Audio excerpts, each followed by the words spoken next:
shows, and everything in between. Want to join in? Call or text the show at 573-875-KTGR. The Big Show starts now. You bet it does. Welcome into Thursday's edition of The Big Show on your total sports station, KTGR. Andy Humphrey, Brenden Schaefer here. We are still highly anticipating this football weekend, of course. Mizzou Vandy will have over-unders. The Chiefs and Commanders will be Monday night, but still a lot of NFL to get to for Play, Fade, Eliminate fantasy football advice. But, man, Brenden, we've got to start here in a few minutes just a little bit with this bombshell NBA news. Golly. Just gets wilder and wilder. Yeah, this is a crazy one that we kind of, I think in the back of our minds knew something like this was going to be announced at some point, but didn't know exactly what it would look like. And here we are with the collision of, legalized sports gambling versus some things that you still can't do, even with sports gambling being more prevalent in the United States today, especially if you're involved in the NBA, the way some of these individuals are.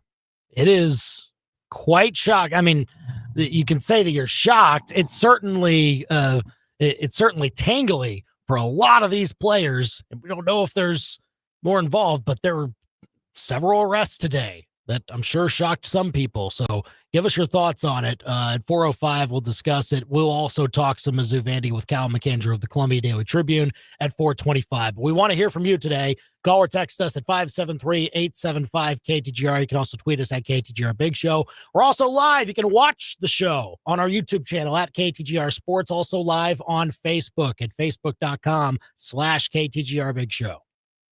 Now, the Big Show's Big Deal. Yeah, it rocked the NBA world and really the sports world this morning as Miami Heat guard Terry Rozier was arrested as part of a wide-ranging illegal sports betting scandal that has been linked to NBA players over the last few years or so. Jonte Porter, of course, former Mizzou player and that played at Tolton and played in the NBA for the Toronto Raptors most recently, got wrapped up in the same thing and was found guilty of it. But also the news of Portland Trail Blazers head coach Chauncey Billups, inducted as a Hall of Famer last year, arrested as part of a rigged poker game scandal that was supported by the mafia, according to the FBI. Those are the allegations against him in a separate but related type of incident. That is the Big Show's Big Deal on this 23rd day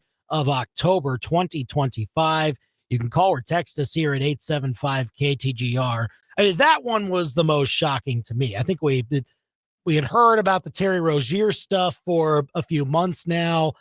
The NBA cleared him of wrongdoing, which looks very bad right now, and they've got some real splaining to do when it comes to this whole thing, and particularly with his situation.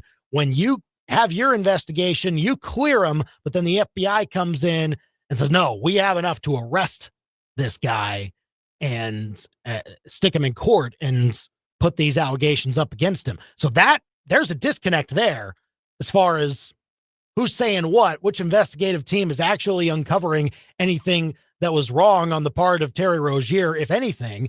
But that's kind of what we're figuring out at that point.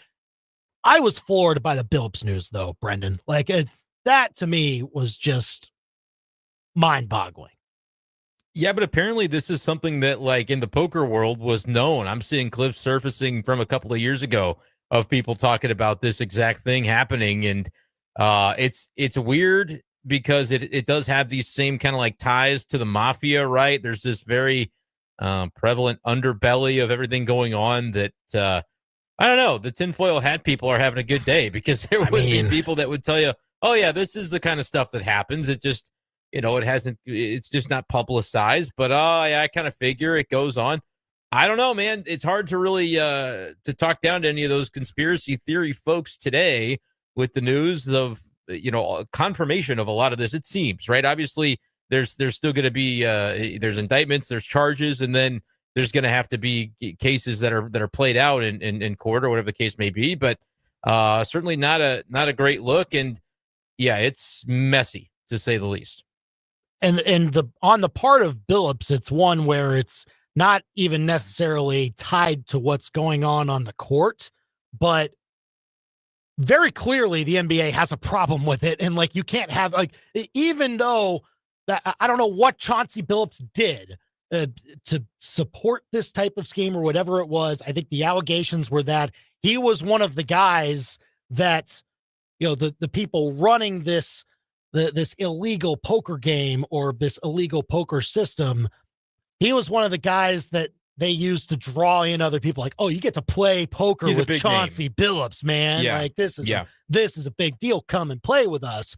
So I don't know how beyond that, what his involvement is. Bottom line, knew the wrong people, and that's still a problem for the NBA because that can still compromise your integrity and everything else. So for a guy that is otherwise well respected, again, got into the Hall of Fame last year for what he did as a player. He's an excellent player, and trying to make it as a head coach, but then you get wrapped up in this. It's just so awful to hear about, mostly.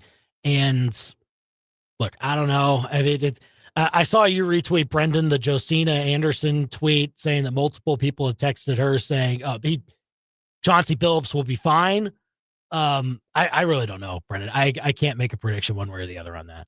That was a weird thing to have to tweet. I mean, that was just a strange. I get it. Everybody talking about, oh, he's such a great guy and all this stuff. It's like, I don't care how nice of a guy he is. If these, allegations, this indictment comes to have some veracity behind it, it's a pretty serious situation here for the league. And like, it's not just the poker stuff too. Like, there's a part in this that suspects that an unnamed co-conspirator number 8 alleges that individual supplied information about the Blazers resting players ahead of a March 2023 contest against the Bulls before it became public. So like, they're basically is describing the bio of Chauncey Billups, and it's like, that's probably him based on everything that's said about that co-conspirator number 8. And if that's the case, like, that does tie him into the basketball of it all. And obviously with Terry Rozier, that's tied into the basketball of it all. And I saw where, they tried to rope Jonte Porter into this. I don't really know that he was, but like, that's the kind of people that are trying to, when you're into debt or you're into whatever, messy situations you're in, that are trying to go, all right, well, now we kind of own you. Now we've got you, and you have to kind of do the things that we need you to do in our little, our underworld here. And now it's all, a lot of these allegations and things coming to light makes for a big old mess for the NBA. Like, I don't sit here and go, well, at least it was just allegedly poker for Chauncey Billups. I'm like, I don't know, dude. I feel like I've seen a lot of reporting today of tip of the iceberg type of talk when it comes to what's been uncovered, and could there be more that isn't yet revealed? And this is just the ones that they've been investigating and found. You probably don't release all this information and go for the kill shot with the indictments unless you feel like you've got it all. But it just does feel like one of those where now public sentiment is going to be very much questioning the legitimacy of, a lot of things that happen in the NBA. And then, it's not too much of a leap of logic to say, well, what about other sports? Yeah. What's the legitimacy of these outcomes, and who's influencing them is an open question at this point. Yeah. In the case of the NBA, it is the question that has to be answered the most is like, okay, what are your investigations worth then? If the FBI is saying one thing, but your NBA investigations are saying something else, particularly along the case of Terry Rozier. Now, to be fair, I did listen to David Sampson's point on this, and he said that, look, like, NBA investigators don't have subpoena power. Like, you can choose not to talk to them, and be fine. You don't get, thrown in jail or anything like that for refusing to cooperate with an NBA investigation. For a federal investigation, it's a little bit different. I mean, you can plead the fifth, but that only gets you so far. But the still needs some sort of mechanism in place at the NBA level to know that your game, again, is buttoned up and is not being left susceptible to these types of outside bad actors that, look, like, the fact that gambling is legalized in most places across the sports world, I think it's more it is easier to catch these types of things, but these things are still happening, and you have to have some sort of preventative measure against that. And so that's now the question that the NBA has to answer, is that as you enter into this brave new world that we're kind of already in, there needs to be an adjustment as to how you protect your sport through all of that.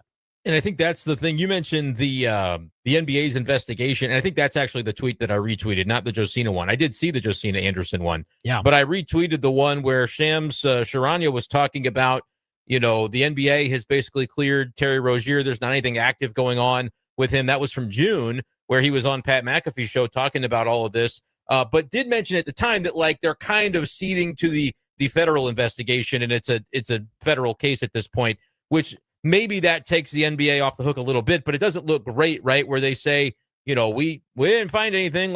He's still with the team. Let him, carry on, versus, federally, they're ultimately months later coming down and finding enough, in their opinion, to charge and have these indictments take place.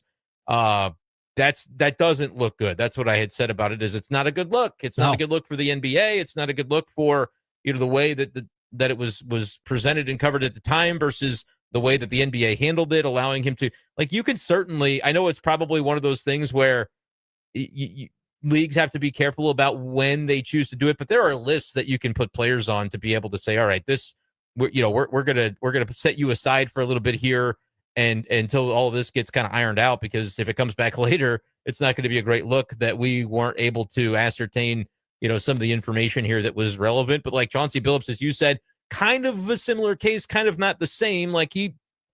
He's there's no implications about player prop stuff with him. He was a coach, but now it all comes out of the woodwork, kind of like what happened with Rozier the first time when it first all came to light that some of this was being investigated or talked about. Twitter's great, man.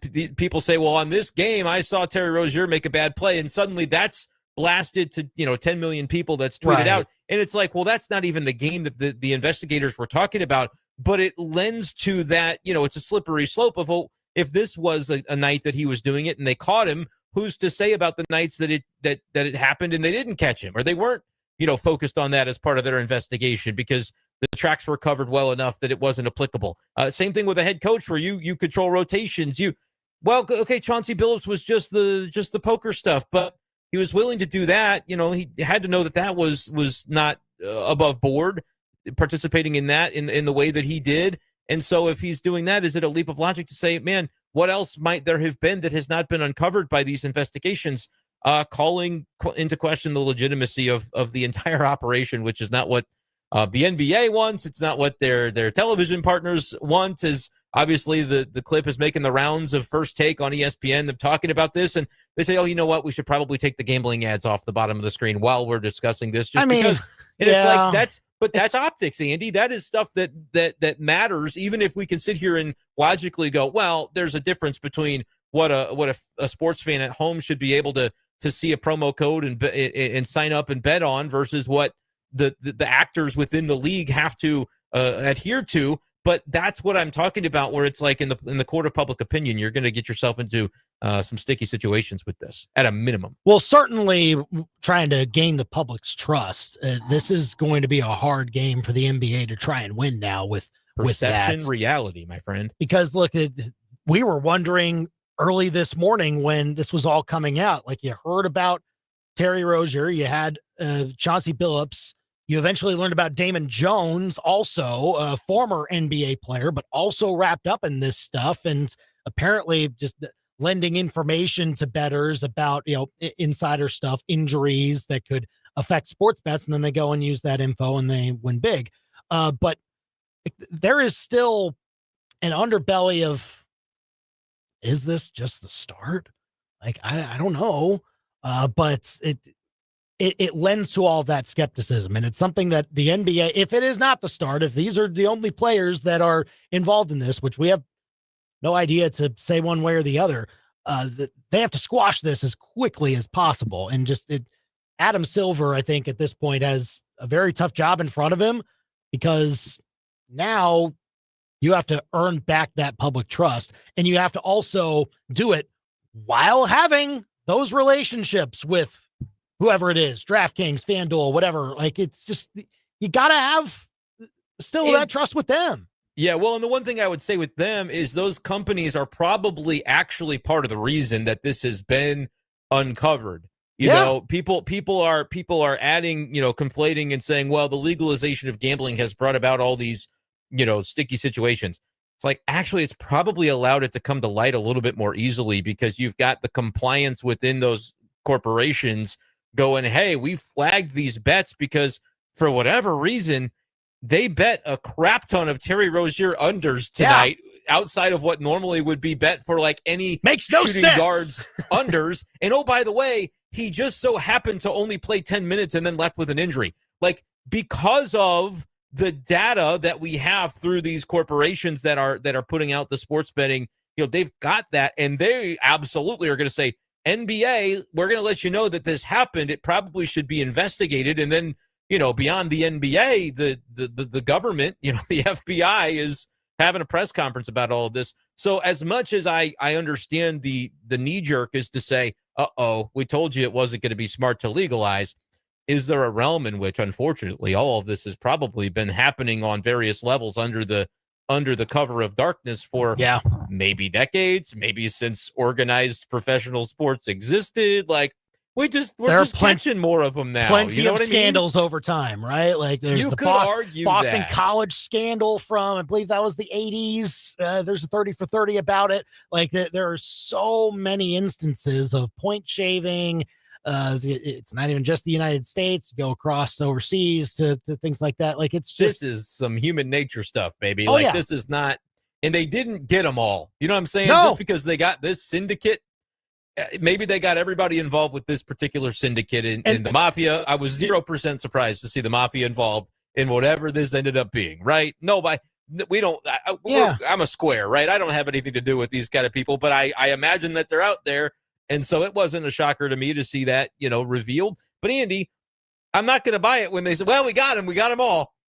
You got the one that was involved with this, and you might have got every player involved because you probably don't push your charges until you think you've got what you need. Yeah. But brother, come on. That's the challenge going forward. You got to convince people that is still being vetted over and over, because like there will be people that come into the league and maybe end up doing it still through all of that. As much as you educate the players of, look, this maybe is that's wrong. Part of this is all of that. Like this now becomes also an educational part of it. Because look, there will still be those relationships with those sports betting companies and everything like that. And so like everyone can still be adults about this. Like, yeah, it's more of a part of sports culture these days, the betting angle of it. We run sports betting ads on this station. Like, we won't be shy about it, but we can also separate the fact that is the accepted part of how you handle this aspect of the game now.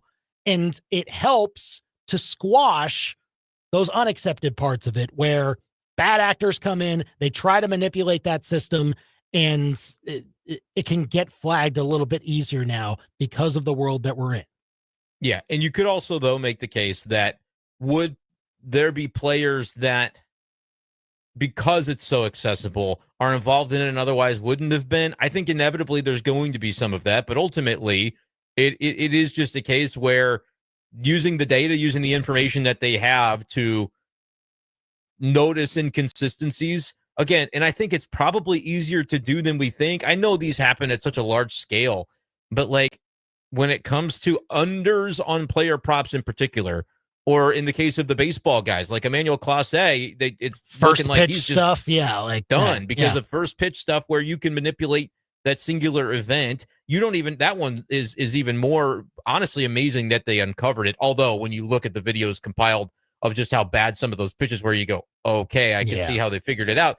But when it comes to like, injuries, like, okay, this guy had a weird injury right into the NBA game after playing for a couple of minutes. That seems easier to flag. The baseball one is like, yeah, he threw a ball on a first pitch. I probably, Andy, couldn't have told you before that situation with baseball came up over the summer with a number of pitchers. I probably couldn't have told you that first pitch ball or strike was even a market you could bet upon. Yeah. I just didn't. We talk about jurisdiction of legality. We don't live in a state where where like we're combing those markets. So I wasn't even really necessarily aware that was something you could do. But then once you find it out, you go, oh yeah, that's probably really easy to manipulate. And so the question will then become, where does the line get drawn on legality and what these betting corporations and companies too are willing to put out there? Obviously, they're making a bundle of money on people betting either side of these player props, and player props has become just a massive thing, and it's a lot of fun. But at the same time, it'll be interesting to see like how do they adjust if they can in certain ways that it's maybe in some ways it's not that possible to do. You just have to have oversight. Maybe in other ways, when it comes to the baseball one, maybe we just don't let you bet on whether a guy's going to throw a ball. I really don't think anybody that is acting in good faith or is betting in good faith is going to miss that bet. I really don't think so. I don't know about good faith. I honestly think people, degeneracy is a wonderful thing. So there might be people that just say, I don't know, I don't have an edge on this, but I might be watching the game and say, hey, I'd like to do it. That's the live nature of it, right? But at the same time, is there a part where we draw the line and say, all right, this tips too far into the juice is just not worth the squeeze. We have to consider the ramifications of offering something like this. I think that's a reasonable conversation that reasonable minds on both sides of an argument might be able to have. Call or text us at 875-KTGR if you want to weigh in on it. Bombshell news in the NBA today. Several arrests made by the FBI. Portland Trailblazers head coach Chauncey Billups, Miami Heat guard Terry Rozier, and assistant coach for the Cavs, a former player for them, Damon Jones, all arrested as part of wide-ranging investigations related to illegal sports betting and rigged poker games backed by the mafia. That all is true in today's NBA, unfortunately. So lots to get to. We'll get to more of it here and Under the Bus very soon, I'm sure. Call or text us with your thoughts on it at 573-875-KTGR as we roll along. But we are going to talk some Mizzou Vandy, of course. We're 2 days away from that. We're less than 48 hours from kickoff for that big top 15 matchup over in Nashville. And we'll talk all things Mizzou Vandy with Calum McAndrew of the Columbia Daily Tribune about how the Tigers can maybe get things going on the ground a little bit better in this game than what happened at Auburn last weekend. We'll talk about the matchup with Calum next on The Big Show, KTGR. The Big Show with Andy and Brenden continues next on your total sports station, KTGR. 1851 Underground in Fulton is a unique spot with delicious menu items like the prime rib sandwich, sliced and stacked with pepper jack cheese, caramelized onion, creamy horseradish, and crispy onion straws, all on ciabatta bread. Grab some friends and check out the daily happy hour from 3 to 5, weekends included. Enjoy a craft beer or a cocktail. It's no secret, but it is underground. 1851 Underground Tap and Grill in the historic Brick District, downtown Fulton. Right there. That hole opens up, and he did not hesitate to hit it. Seriously. You don't have to live like this. Just trying to watch football and laugh at obviously hilarious things the broadcasters say. Your favorite team plays outside. You should be watching them outside on a Crutch's deck. Yeah, he got penetration there, but he just couldn't finish it. Get a custom outdoor football watching oasis with Crutch's Custom Exteriors. True beauty is on the outside. CrutchesCustomExteriors.com. From Branson Landing to the Capitol Dome, Union Station to the Tigers' home. Big old service is Missouri's best. Our trusted team outpaces the rest. Get our healthy car special for only $39.95 from your Missouri-owned and operated Big O. Show me safe coverage wherever you go. We've got you covered at Big O.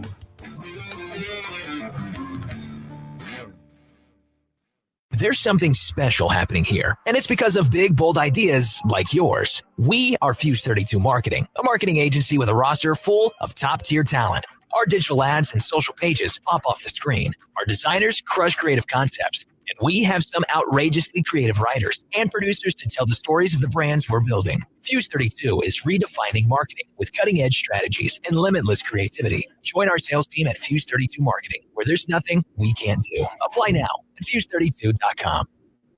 You know your former golf bag? It's not just holding up the weed whacker on your garage wall. It's also holding cash. Same goes for that rowing machine you swore you'd use once. At Play It Again Sports, turn your gently used gear into money in your pocket. Bring in your old golf equipment, fitness gear, softball bats, baseball cleats, and more. Cash out and keep it, or trade up to something better. Play It Again Sports in Columbia. Think of them first so you don't finish last. Play It Again Sports, ColumbiaMo.com. We're moving faster and faster these days with limited time to make an impact on potential customers. Hi, this is Jimmy at Pro Design. For nearly 2 decades, we've worked with companies to build strong brands. At Pro Designs, our team can create a vehicle wrap to drive market share, growth, and profits. Connect with your customers on the go, on the road, and on the job site. Visit us on the web at PRODEZIGNS.com. Come see them at their locations in Eldon or Columbia off Rangeline Street and I-70. Oh, designs, but better than a billboard. Get ready for game day with Zing Zang.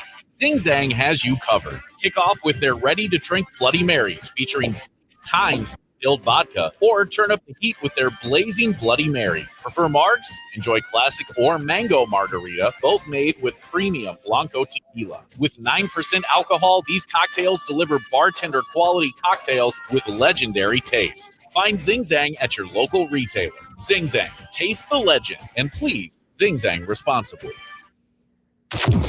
Your daily fix of local sports lives here. This is The Big Show on KTGR. Big weekend in Nashville coming up for Mizzou as they face another top 15 opponent. They take on the Vanderbilt Commodores. Yes, the Vanderbilt Commodores are a top 15 opponent this year. It's been wild to see, but it's certainly true now as those two play for a shot to really have a clear path, it would seem, to a college football playoff berth for whoever the winner is. And here to talk about all things Mizzou and Vandy, Calum McAndrew of the Columbia Daily Tribune, joining us here on The Big Show at C_McAndrew95 on Twitter to see his great work. And so, Calum, with, just the anticipation of this matchup, I think early in the season we saw what Vanderbilt was about, but maybe not to the degree of quite yet it being a top 15 matchup eventually. Is it surprising to you that that is where we are in this sort of situation between these two teams?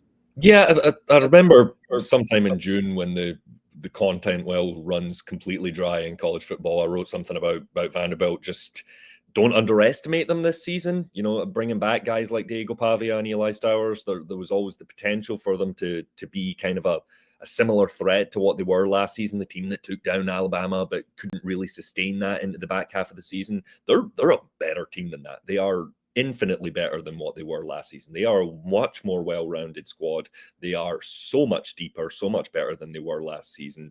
No, I did not. I told people, I warned people not to underestimate them in this game at this stage in the season. This is a top 15 football team in the country right now. From what we've seen, they have been truly excellent to where we are here. I guess this is what, week 9, week 10 in the college football slate. They really are one of the top teams in the country right now. And Calum, that could be an interesting trap to fall into for Missouri, knowing like, okay, we played this guy last year. We were able to survive that game at home. We kind of know what he's about. It seems as though just watching him play and watching this team play, as you said, the team's different, and it seems like he's playing at another level as well. What's the challenge now going into this one when it comes to Pavia specifically? Yeah, a lot of the same challenges. He's still, Eli Drinkwitz called him a magician this week, and that's pretty apt. I mean, the guy, some of what he does is spellbinding, what he's able to do improvisationally, what he's able to do on scrambles, what he's able to do just conjuring something out of nothing. That's still there. That kind of bulldog, bullish quarterback that he is, it still exists, but he's taken a sizable leap forward just as a flat-out passer. Just as a guy who can find these targets, guys that can run the offense, can do what Vanderbilt is asking him to do. He's taking a step forward in that side of his game. He looks a lot more comfortable and a lot more competent doing that. I mean, he had some slip-ups against Alabama, but I mean, we saw what he does against LSU. I mean, you overcommit on him, you get past him.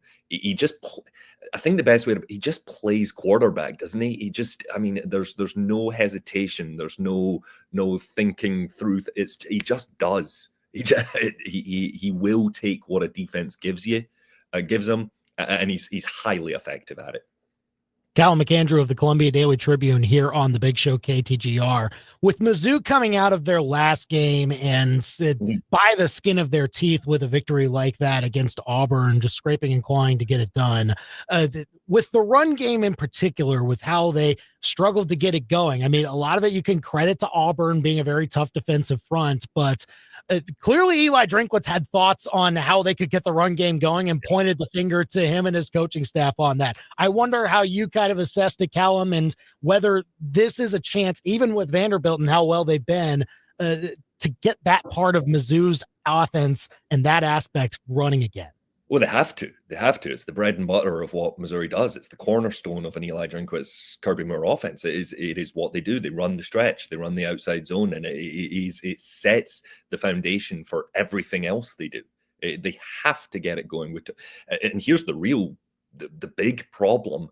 If they don't improve it this week, what we saw at Auburn played a ton of cover zero. They brought zero. They were sending the house. They loaded the box. They were sending 6, 7. I think there was one play where they sent eight players in a rush. I mean, they are teams. What Auburn had success in was loading the front. And now that other teams have seen success in that worked against Missouri. They held Ahmad Hardy at 58 yards. They held the run game at 91 yards. They made Prbula turn it over 2 times. They're going to keep doing that. They're going to keep jumping down Missouri's throat up front, and it's up to Missouri to find a way to fix that. And Eli Drinkwitz gave us a grocery list of things that they can do to improve it. I mean, it was pad level, it was execution, it was play calling. It was not. I think at one point he called them timid in what they were doing, and that nobody seemed to be too sure why or what they were running, why they were doing it. I mean, that is something that they've got to get back to. I mean, we're talking about one of the best running backs in college football. We're talking about one of the most explosive run games from the first 5 games of this season. Missouri has to get back to it because it is what they do. It takes pressure off of Villa. It will, even more importantly, perhaps, keep Diego Pavia off the field if you can run some clock and if you can chew some clock. They have to be able to run the ball this weekend, or there's a very good chance they're not going to leave Nashville with a win. Yeah, and I would say that when you think about, what Pavia and Vanderbilt's trying to do, they want to hold the football as well. They want to play that time of possession game and have done an excellent job of it. And so I guess what's the challenge then, Calum? Because I would agree with what Drink had to say on Tuesday. That's kind of more outspoken than I can recall hearing him about, like, the intricacies of play calling stuff since he gave over the reins, having an offensive coordinator. What do you imagine has gone into that, and some of the ways too where he said we got to go back to what works, see some play calls that were effective and then maybe didn't go back to them? What do you think that process has been like, I guess, throughout the week and working with the coaching staff to get that ironed out? So I think it's a challenge. I think it's a challenge to his staff. And he has been a little bit more vocal about that sort of thing this year. We've seen it a few times from him where, even when they had those secondary busts, the coverage busts earlier in the season, he was not scared of saying, hey, we need to coach this better. We are not coaching this right. It is showing up again and again and again. And I think that he is kind of getting ahead of it here. I think he is saying, hey, look, we had a couple of plays that worked and we never went back to them. That's a problem. That is what Missouri's run scheme is all about, is finding something that a defense can't stop and hitting that and hitting that and hitting that until you get to an explosive play. We saw it against Kansas. We saw it against South Carolina, those late game runs that ultimately put Missouri in the fourth quarter in a position to win the game. It's what they do. They keep hammering the things that work until they really work. And that's getting away from that. Auburn nearly cost them the game. I think that is a challenge. It's much better to challenge your coaching staff after a win than it is a loss. So I think it's pretty wise of them to try and get ahead of that this week. Calum McAndrew of the Columbia Daily Tribune here on the Big Show KTGR, and it can certainly help a quarterback like Beau Prbula, who is trying to operate the offense himself. I wonder, Calum, with how it could really help Prbula's game, having the emergence of one Donovan Olubade over the last couple of games. What impact does that have? I mean, not just on the offense, but maybe just on Beau Prbula, having a guy like that has made the plays that he has made. I mean, what a special talent, and what a great name, Olubade. I love saying it. Any chance I can, I'm going to do it. It's absolutely excellent. I hope he's in this Missouri offense for years to come, so I can keep saying it. Mizzou, I think, has really been searching for that Theo Wease replacement. that guy that they can go up, they can toss the ball up and make those tough contested catches that you need to make in the SEC, that outside receiver that you can really rely on out there to make the difficult ones. And from what we've seen in the past couple of weeks, it looks like Olubide. It looks like that is a guy that they have got to throw out there more and more often. Bo Pribula seems to have a pretty good connection with him. I mean, even as the offense was stagnating at Auburn, his most reliable and trustworthy receiver at times was this true freshman who was out there making these difficult grabs. I mean, could be a really important factor for Missouri down the line here. They needed somebody who could play that Theo Wease role. I think you sometimes see it from Josh Manning, but not quite as consistently as you would like. If you can get a guy with Olubide's size, I mean, that helps. That really helps, and it could be huge for Pribula down the line. Calum, you mentioned Bo Pribula, and we haven't asked you specifically about him yet. It seemed like the Auburn game was another game where even in a win, fans came away and said, oh, no, like, I'm just not sure about what this guy is. Now, I saw him make a lot of key throws that allowed them to ultimately win the game, but we're still kind of seeing that progression not happening as quickly as you want when it comes to he's kind of that first read guy locked into it, and then anything beyond that, it could get a little bit frantic. What's your read of what you saw from Bo, and how reasonable is it to expect continual improvement? Because obviously when we go back to early Brady Cook days, there were some similar issues, and then he developed into the guy that we knew him to be at Mizzou by the end. Just your thoughts on where Bo Pribula is at right now.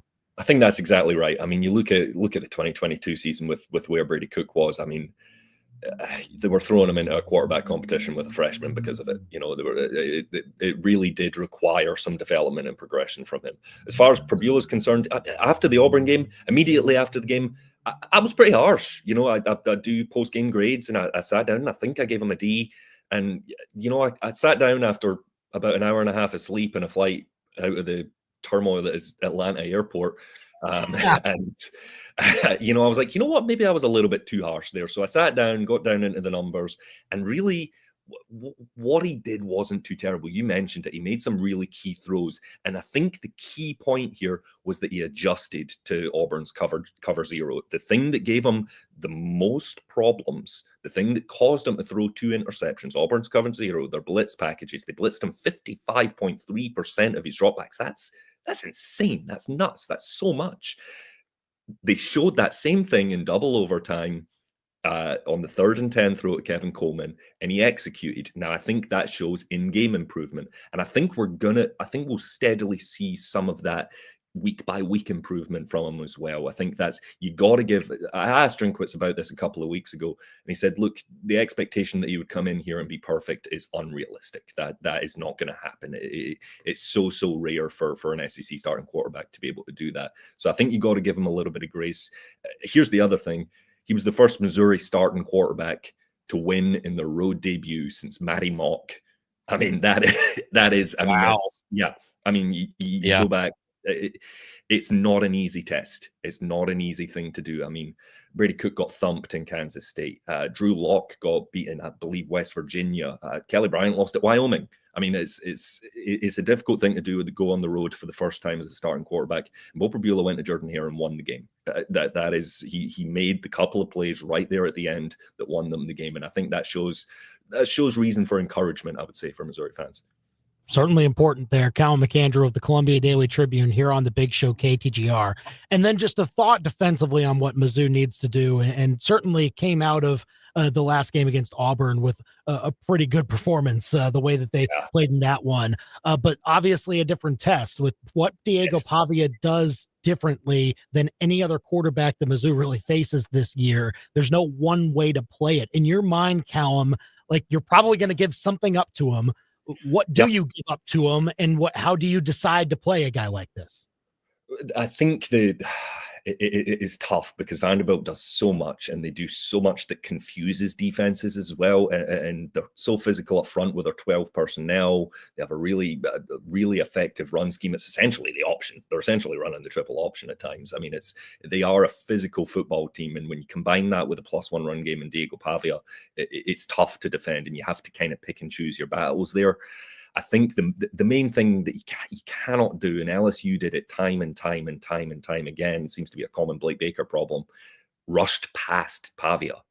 They kept getting past him in the pass rush and leaving. When you rush past a guy, that's a space up front. And Pavia, like we said earlier, plays quarterback. If he sees that space, he's going to take it. He's going to run and he's going to move the chains with his legs. That is going to be a really fascinating chess match because Missouri has two truly elite edge rushers right now in Damon Wilson and Zion Young, two of the guys that are operating at the highest level in the SEC off of the edge. So how gung-ho do you want to be? How much do you send them? How much pressure do you try and create when really maybe the most effective thing is keeping them in the box, keeping them in the pocket, keeping them contained that way? I think that's a really fascinating chess match that Corey Batoon's going to have to figure out this weekend.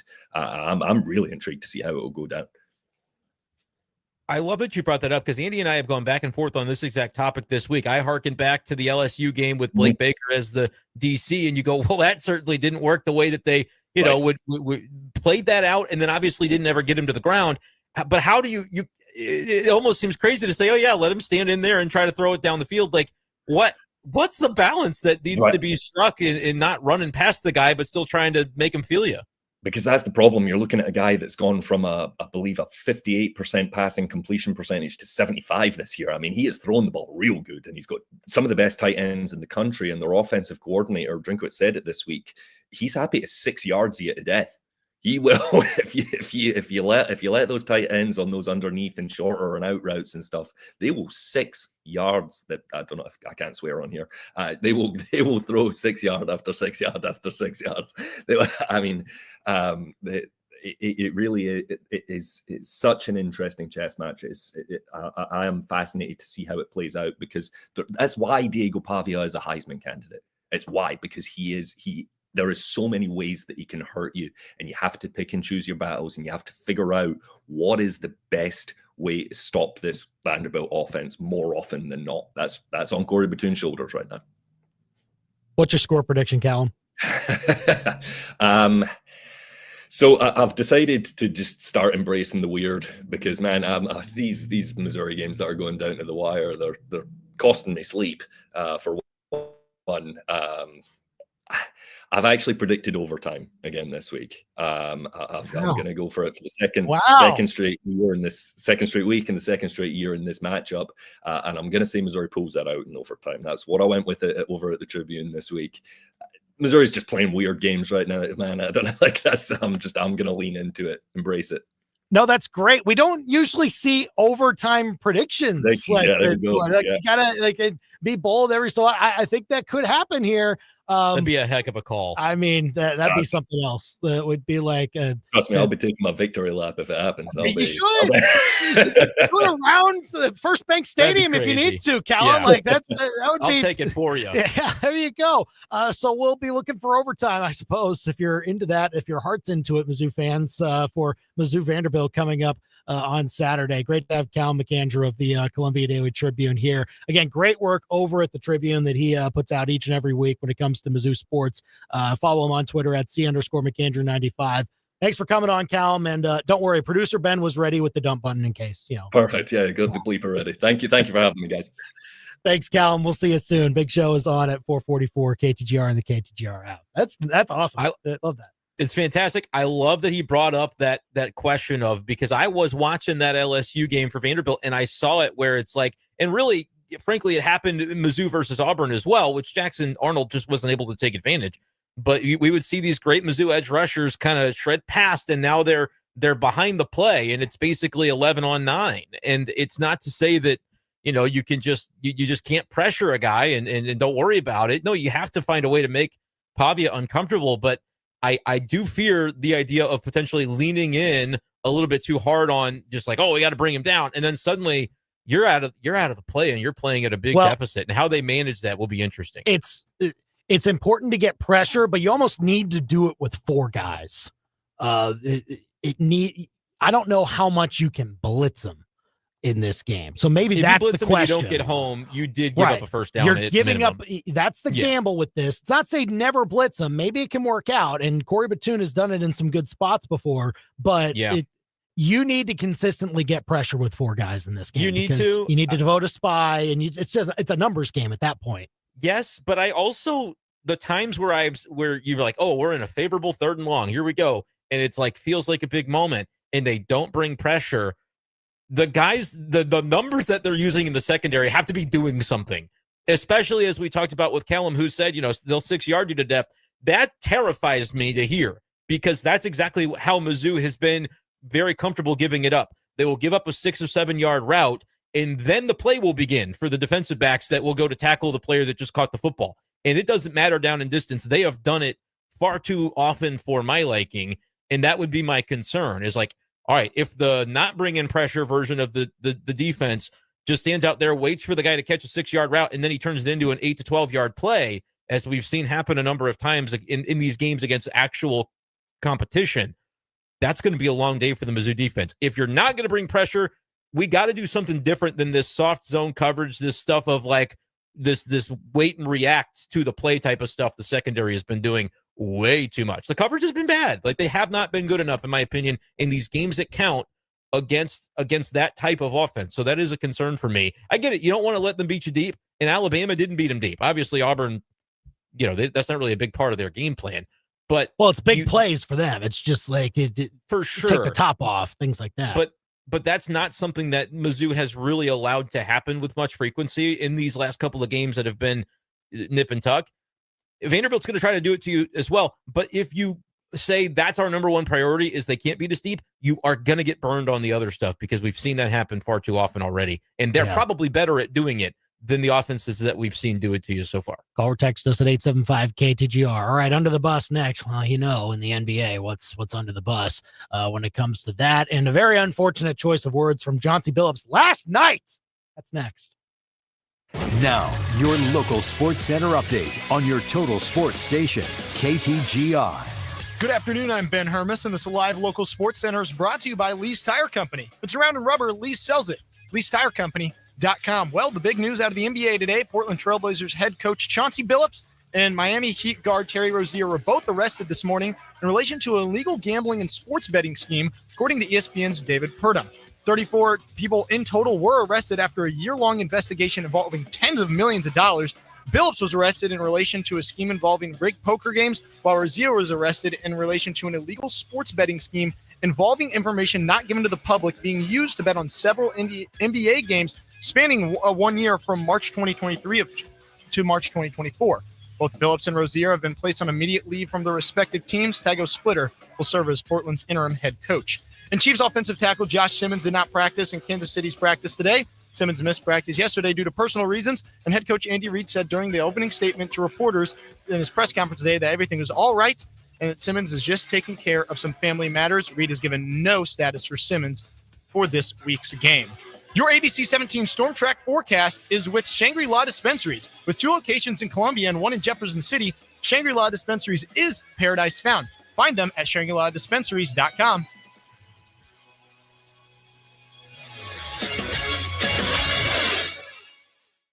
I'm ABC 17 Storm Track Chief Meteorologist Jessica Hafner. I'm tracking increasing clouds tonight ahead of rain chances that'll move in for Friday.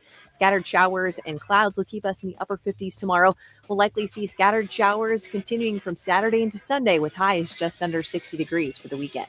I'm ABC 17 Storm Track Chief Meteorologist Jessica Hafner, and that's your ABC 17 Storm Track forecast on your total sports station, KTGR. Chiefs Kingdom lives here. This is the Chiefs Kingdom. Touchdown! Kansas City! Tune in every Monday night at 6 for the Chiefs Kingdom Show, hosted by the voice of the Chiefs, Mitch Holtis. Hear from head coach Andy Reid and your favorite Chiefs players all season long. After every game, enter the doors to the Chiefs Kingdom. Monday nights at 6, powered by Macadoodles, Steve's Pest Control, and your total sports station for all things Chiefs. KTGR. Hi, everyone. Andy Humphrey here for ProfitShares.com. If you like sports, if you like predicting what's going to happen in sports, and you like winning gift cards or donating to several great nonprofits, well, join ProfitShares.com. You can do all 3, and you can do it all for free. That's right. A lot of sites make you pay to make sports picks, but here you don't have to pay anything. You can just sign up. They'll give you an allotment of what they call profit dollars to then use to enter into weekly contests. The better you do in those contests, the more profit dollars that you earn, and you can use those to redeem for gift cards to places like Amazon, Chick-fil-A, Chipotle, Target, or you can use them to make a charitable donation on your behalf to several great nonprofit organizations. Plus, you get the bragging rights of being the best sports predictor out there. So go to profitshares.com. That's PROPHET shares.com. Sign up, invite your friends, and do it quick so you can enter into the weekly contest for football this weekend. Profitshares.com. If you're fed up with promised promotions that never come through, or you simply feel overworked and underpaid, maybe it's time for a change. Make sure your job search starts at MidmoHires.com. There, you can browse lots of local companies hiring for their next superstar employee. Plus, these are local jobs, so you don't have to up and move your whole family just to find a job that you enjoy. If you're looking to move up the ladder, start looking at the job openings posted at MidmoHires.com. Great local companies hiring great local people. MidmoHires.com. There's no one-size-fits-all when it comes to football weekends, and that's what makes Yuengling such a great pick. From traditional lager to light lager, flight, golden pilsner, and black and tan, they brew a beer for everyone's taste. Whether you're manning the grill, setting up the tailgate, or just watching with friends, Yuengling's got a flavor that fits the moment. Brewed with nearly 200 years of tradition by the oldest brewery in America, Yuengling. Legends stand the test of time. D.G. Yuengling & Son, Pottsville, Pennsylvania. Sons of insects! I am Bart the bedbug! But Bart the bedbug stands 5 millimeters tall. So I've heard. I've also heard he bites humans by the hundreds, and if he were here, he'd wreak havoc amongst the bed sheets. I am Bart the bedbug, and I see a whole army of ants and rodents, spiders and bedbugs here, in defiance of those who walk upon two legs. You've come to invade as free bugs, and free bugs you are. What would you do without freedom? Will you invade? Invade? No, we'll scurry off and live. Aye, scurry and you'll live, but dying in your nests many days from now. Would you trade all those days for one chance, just one chance to come back here and tell the humans that they may take our lives, but they'll never take our freedom? Oh, is that Steve's? Never mind, scurry! I'm Steve with Steve's Pest Control. We will eliminate your pest problem and stop the fall pest invasion. I guarantee it. Steve's Pest Control. Hi, I'm Tristan Colon, Mizzou grad and 6-year NFL veteran. I'm Charlie Stickland. And I'm Sarah Stickland McDonald of the Stickland & Stickland Injury Law Firm. In football, home field advantage can make all the difference. The same is true when choosing your injury lawyer. We're locals. We know the courts, we know the towns, we know the people. Just as I protect my team on the field, Our family will protect your family. When sorry just doesn't cut it. Push back with Stickland & Stickland. The best local sports talk around on your ride home. You've got The Big Show on KTGR. It's time to go under the bus on The Big Show. Well, of course, it's the NBA today. Just awful news across the league with the arrests of Terry Rozier, Damon Jones, and Chauncey Billups. I mean, just that one's really tangly, obviously, and it's made even worse by the fact that in like a press conference yesterday, he's making a reference to like, I know it's a common phrase, but man, it looks bad now. He said, "Let the chips fall where they may," and it's just, man, it's pretty good. And he almost said it kind of with a bit of a smirk too, and it's just Yeah, because he was talking to the reporter and he said, you know me. It's like, yeah, I guess we do now. Yeah. It lends a little more to what we know about you at the moment. So crazy. The bus. So look, I don't know what the resolution is with all this, but I mean, league's got a huge problem. It was a classic moment. I will say that. We're laughing about it now. Maybe not later, but it is just shocking. It's time for the sweetest thing in sports on The Big Show. You know, it's also unfortunate from like that angle that we hear about this bombshell news today, because I think it's overshadowed a pretty entertaining first couple of days of NBA basketball, especially in the games that were on the national broadcast. Did you see Victor Wembanyama last night? He was great. He was great. It was Jay Billis, I think, had the best description. He's like playing with a Nerf basket out there. Like, that's what it feels like for a guy like him. Drops 40 on the Mavericks. Cooper Flagg, on the other hand, maybe not as great of a debut, but let's not panic. I know. One game. I may or may not have smushed those two gentlemen together on Underdog. Had one of them do well, the other one not as much. Well, yeah, unfortunately. But yeah, that's it's been a fun first couple of days of NBA basketball, but then we have this. It's like, wow, this league, man. I don't know. Yeah, it is one of those things that I'm sure the NBA is hating the timing of it, because you would be talking about more about the performances from the beginning of the season over the last two nights, really. And instead, it's kind of playing second fiddle. So hoping for a better, I guess, next few days on that front as the focus hopefully goes back towards the games. Call or text us at 875-KTGR if you want to weigh in on it. And we'll keep weighing in on football as we get set for the rest of the weekend. We've got the over-under game coming up for Mizzou and Vandy up next. And so we'll get to that. We'll get to Play Fade Eliminates. Brenden will try to help you out with your fantasy football lineups. Maybe. I don't know. Everyone's hurt. We know that. Yep. For sure. So we'll try to help you best you can with the players that you have left. And this coming as just a proposed, an idea floated out there from the NBA owners meeting. 4th and 15 instead of the onside kick. Would you be on board? Would the owners be on board? What do you think about that? We'll talk about it at 5:45.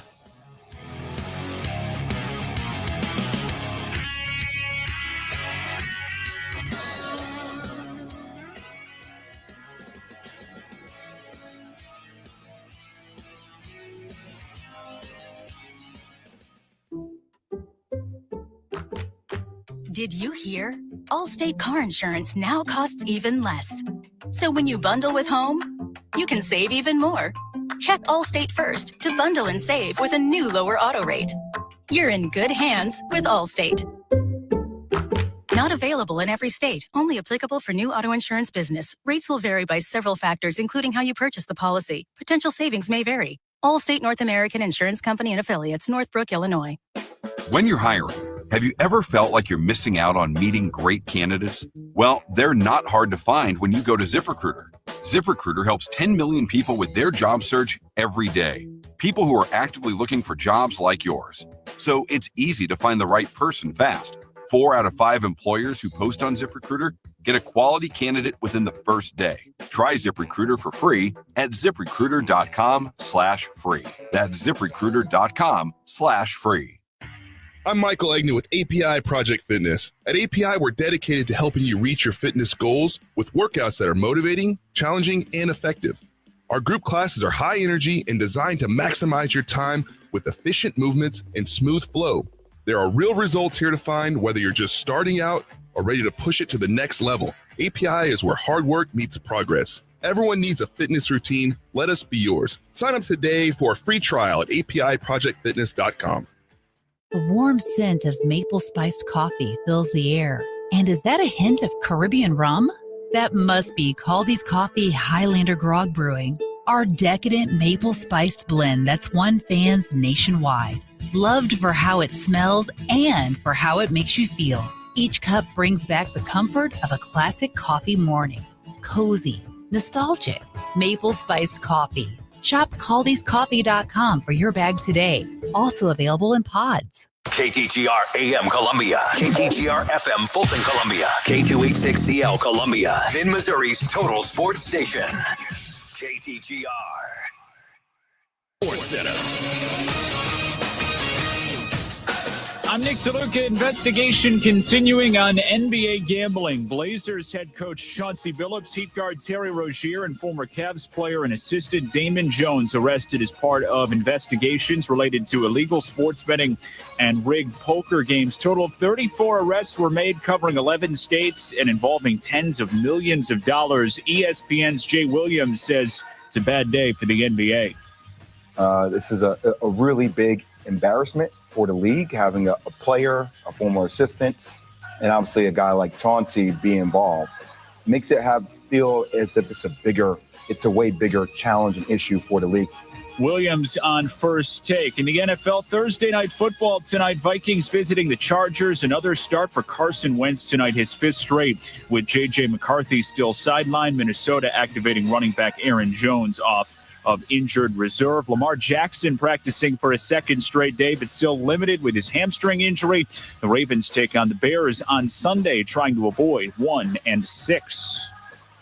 ESPN Radio is presented by Progressive Insurance. We make the claims process easy so you can get back on the road in no time. It's why over 43 million drivers trust Progressive. See for yourself at progressive.com. From Faro, 15 to the 10, to the house. Bush, Back to the wall, and it's got her. and Arrowhead. Touchdown! Kansas City! To your speakers. This is the big show, baby. Get fresh takes on the biggest sports stories in mid-Missouri. Right now, this is The Big Show with Andy and Brenden on KTGR. So, depending on how Mizzou Vandy will play out, what's the script and what does that mean for statistics, over-unders for Mizzou Vandy as it gets set to kick off 2:30 on Saturday? We'll break down and weigh in on over-unders for the game coming up here in a few minutes here on The Big Show with Andy and Brenden. Play, fade, eliminate, fantasy football advice coming your way at 5:25. And should the NFL, should they just scrap the onside kick and say, hey, team can get the ball back if you just go for 4th and 15. Set it wherever you want, 4th and 15, and you can keep the ball. They did that in the XFL. Would you like it in the NFL? 5:45, we'll discuss. 573-875-KTGR if you want to call or text us. But first, it's 5 o'clock. It's time for the Top 5 at 5 on The Big Show. Number 1. If you want to trade away for curtain number 1, you can have curtain 1. Well, we're getting closer to that Mizzou-Vanderbilt matchup in Nashville. 2:30 kickoff over the weekend on Saturday from First Bank Stadium. So that means over-unders today, and it'll be a challenge to figure out a way for the Mizzou defense to have anything Diego Pavia related not end up being in the over category as we approach this game. And really, for me, it's exactly what we talked about with Calum McAndrew.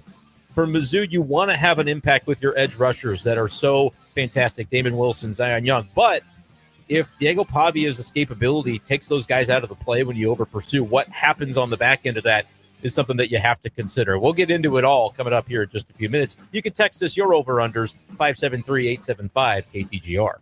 Number 2. Number 2, your timing is impeccable. Yeah, the irony's not lost on me. Speaking of overs and unders, the NBA's having a hard time with those phrases today as there was, it all kind of hit the fan, as they say, with the FBI indictments on a federal level. There's press conferences.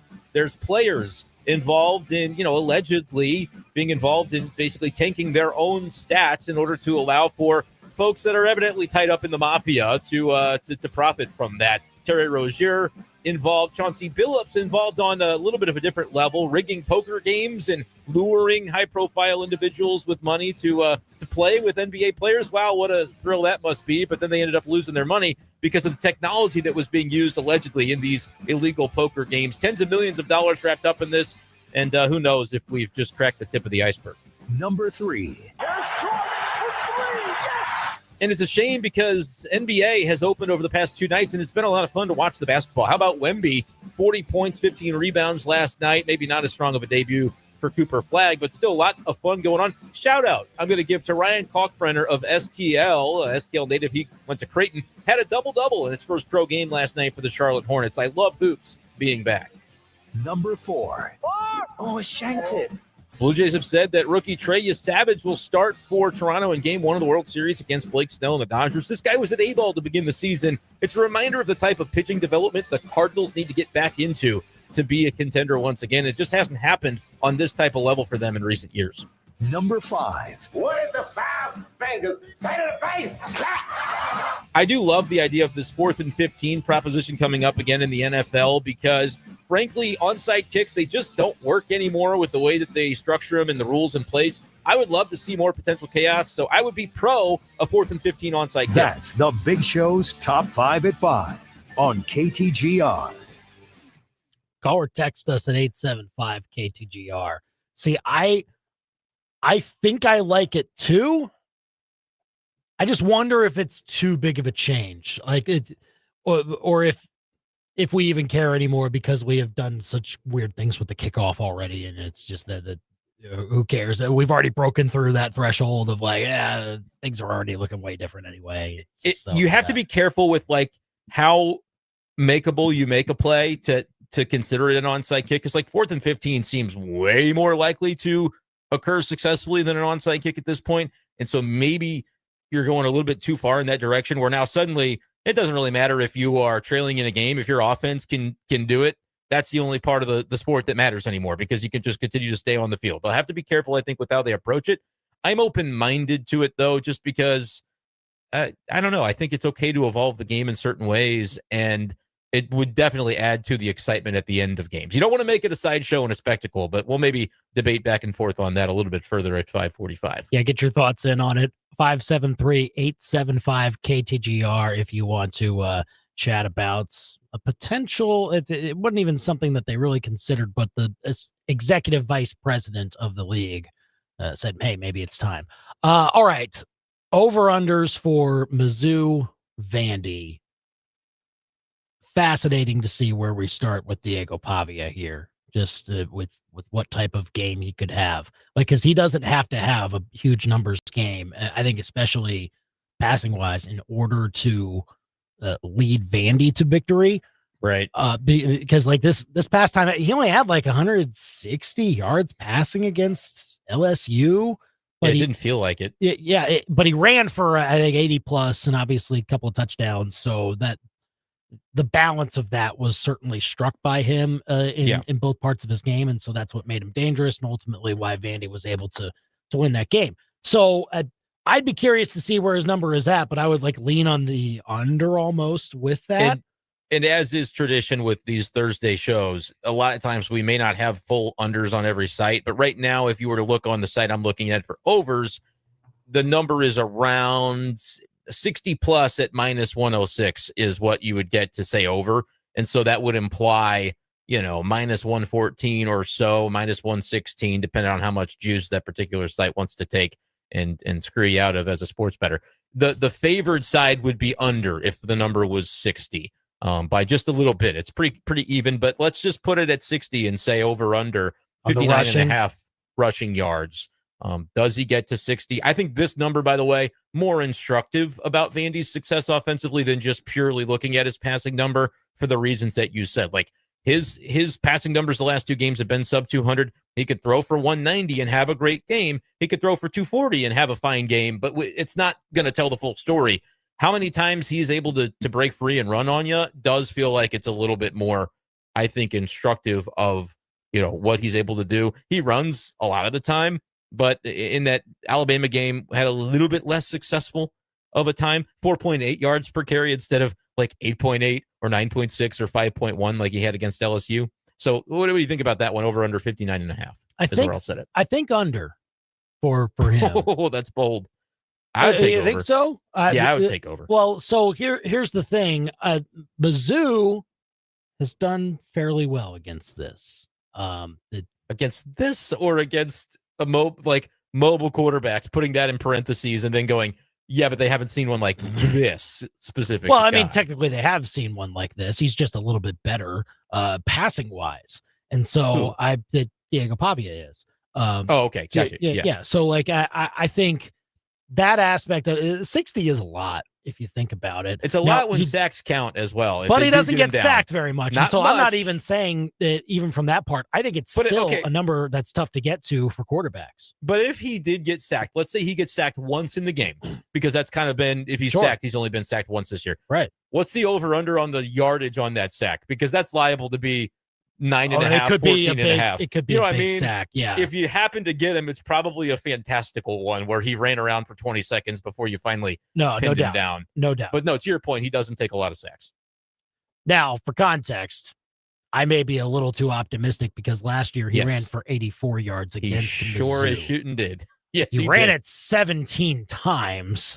Okay, let's do that. So, I don't know how many carries he gets technically. 17 against LSU is what he got. I mean, and he got about 80 yards. So, and he had 12 in the Bama game. The games that have mattered, he's done it more.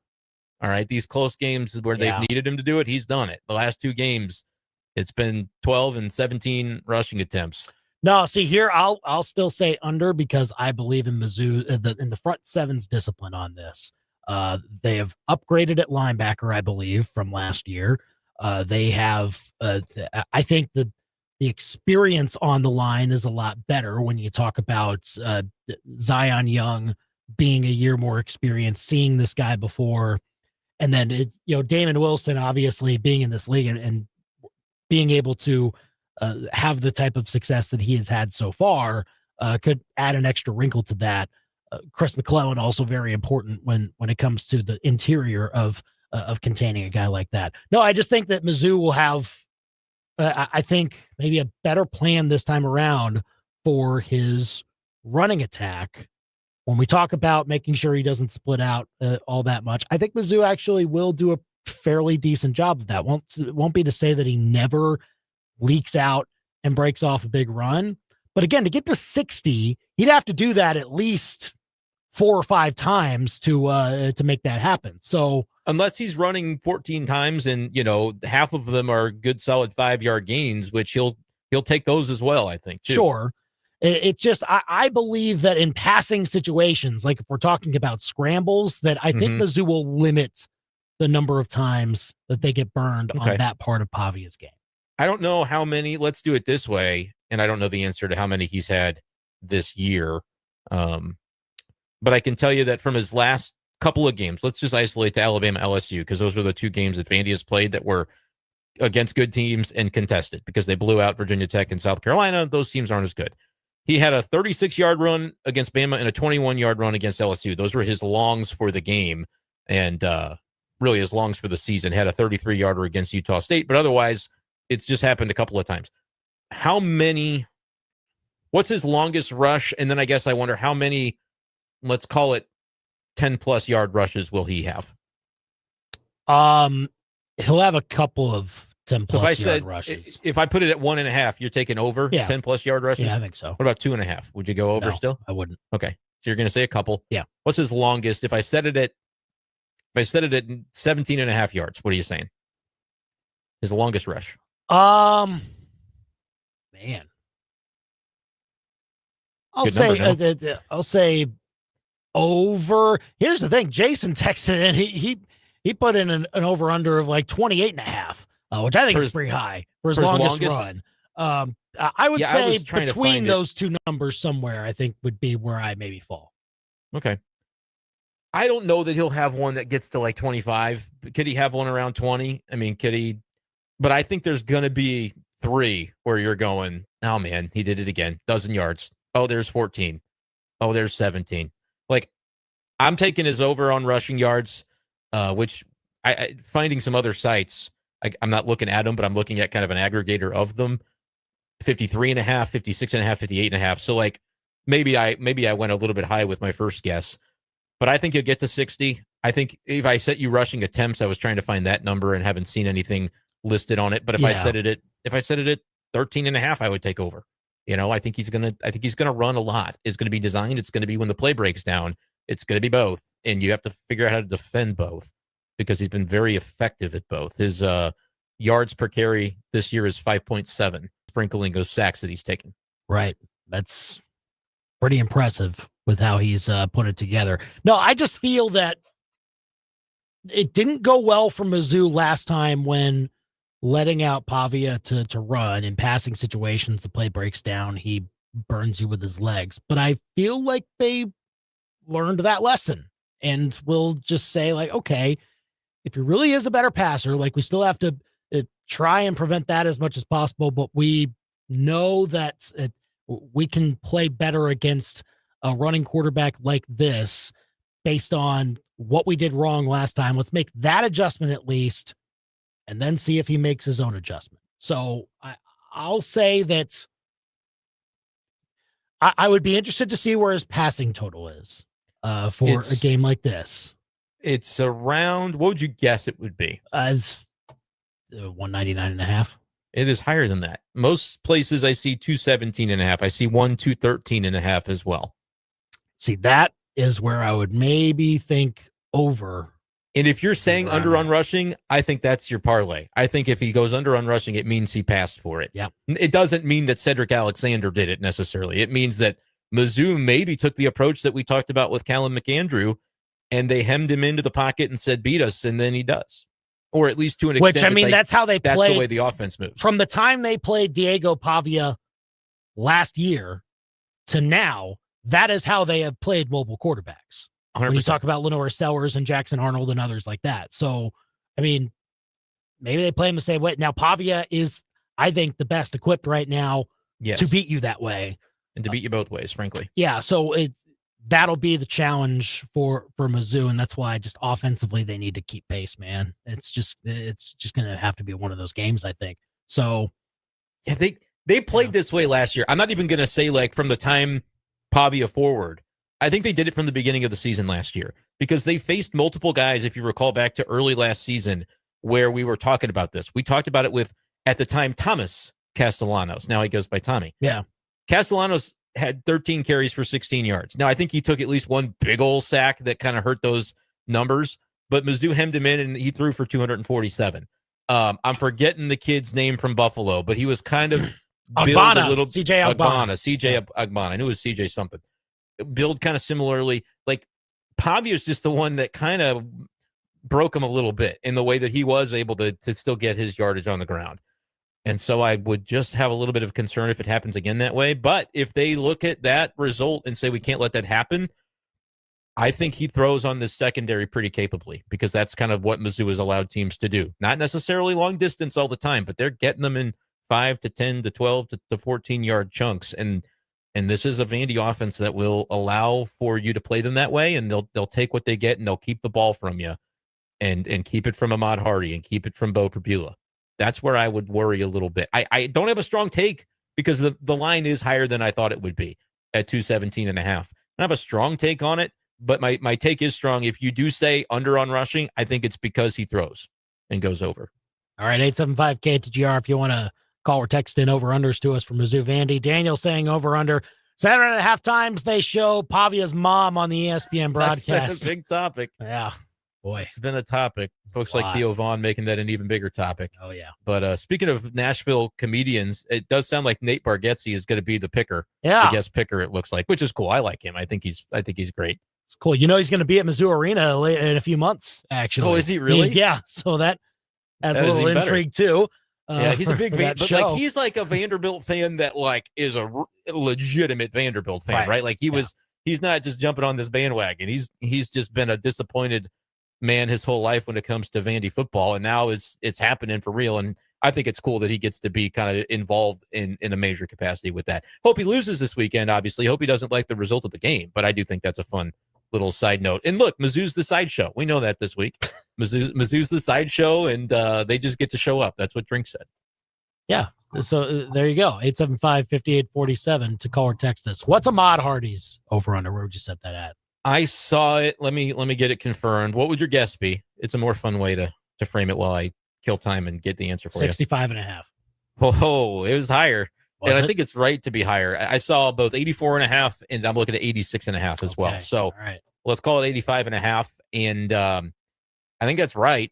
I don't know if he could be near either side of it. He's going to run more capably in this game than he did against Auburn. And I guess I would say than he did against Alabama because it was tougher sledding in both of those games for him.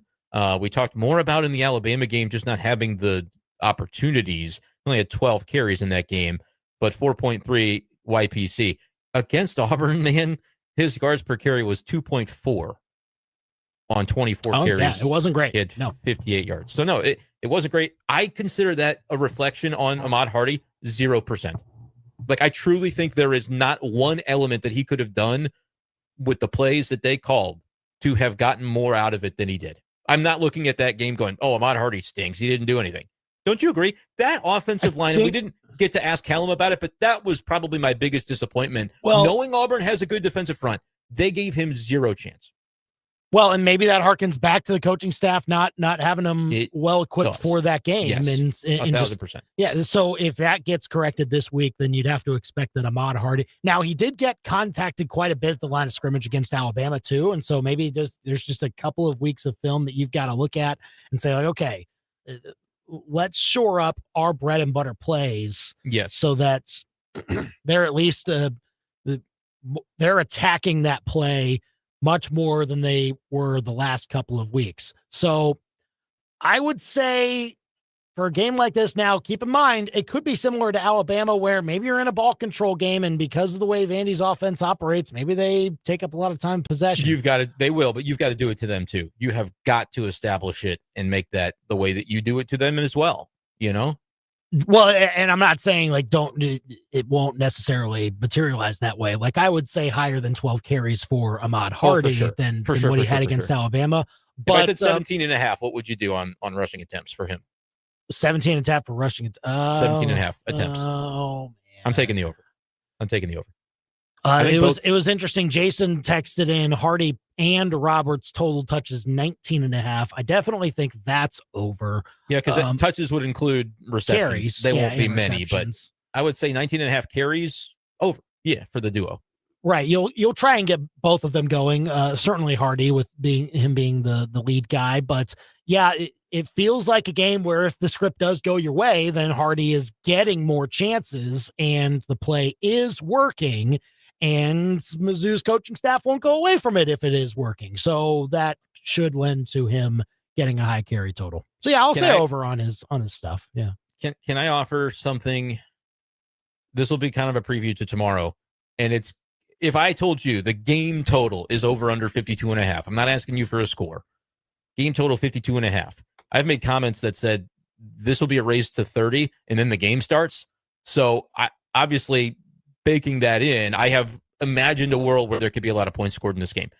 Are you leaning over or under on the game total? And then I'll get to the point that I'm making. Well, 52 and a half is a big number.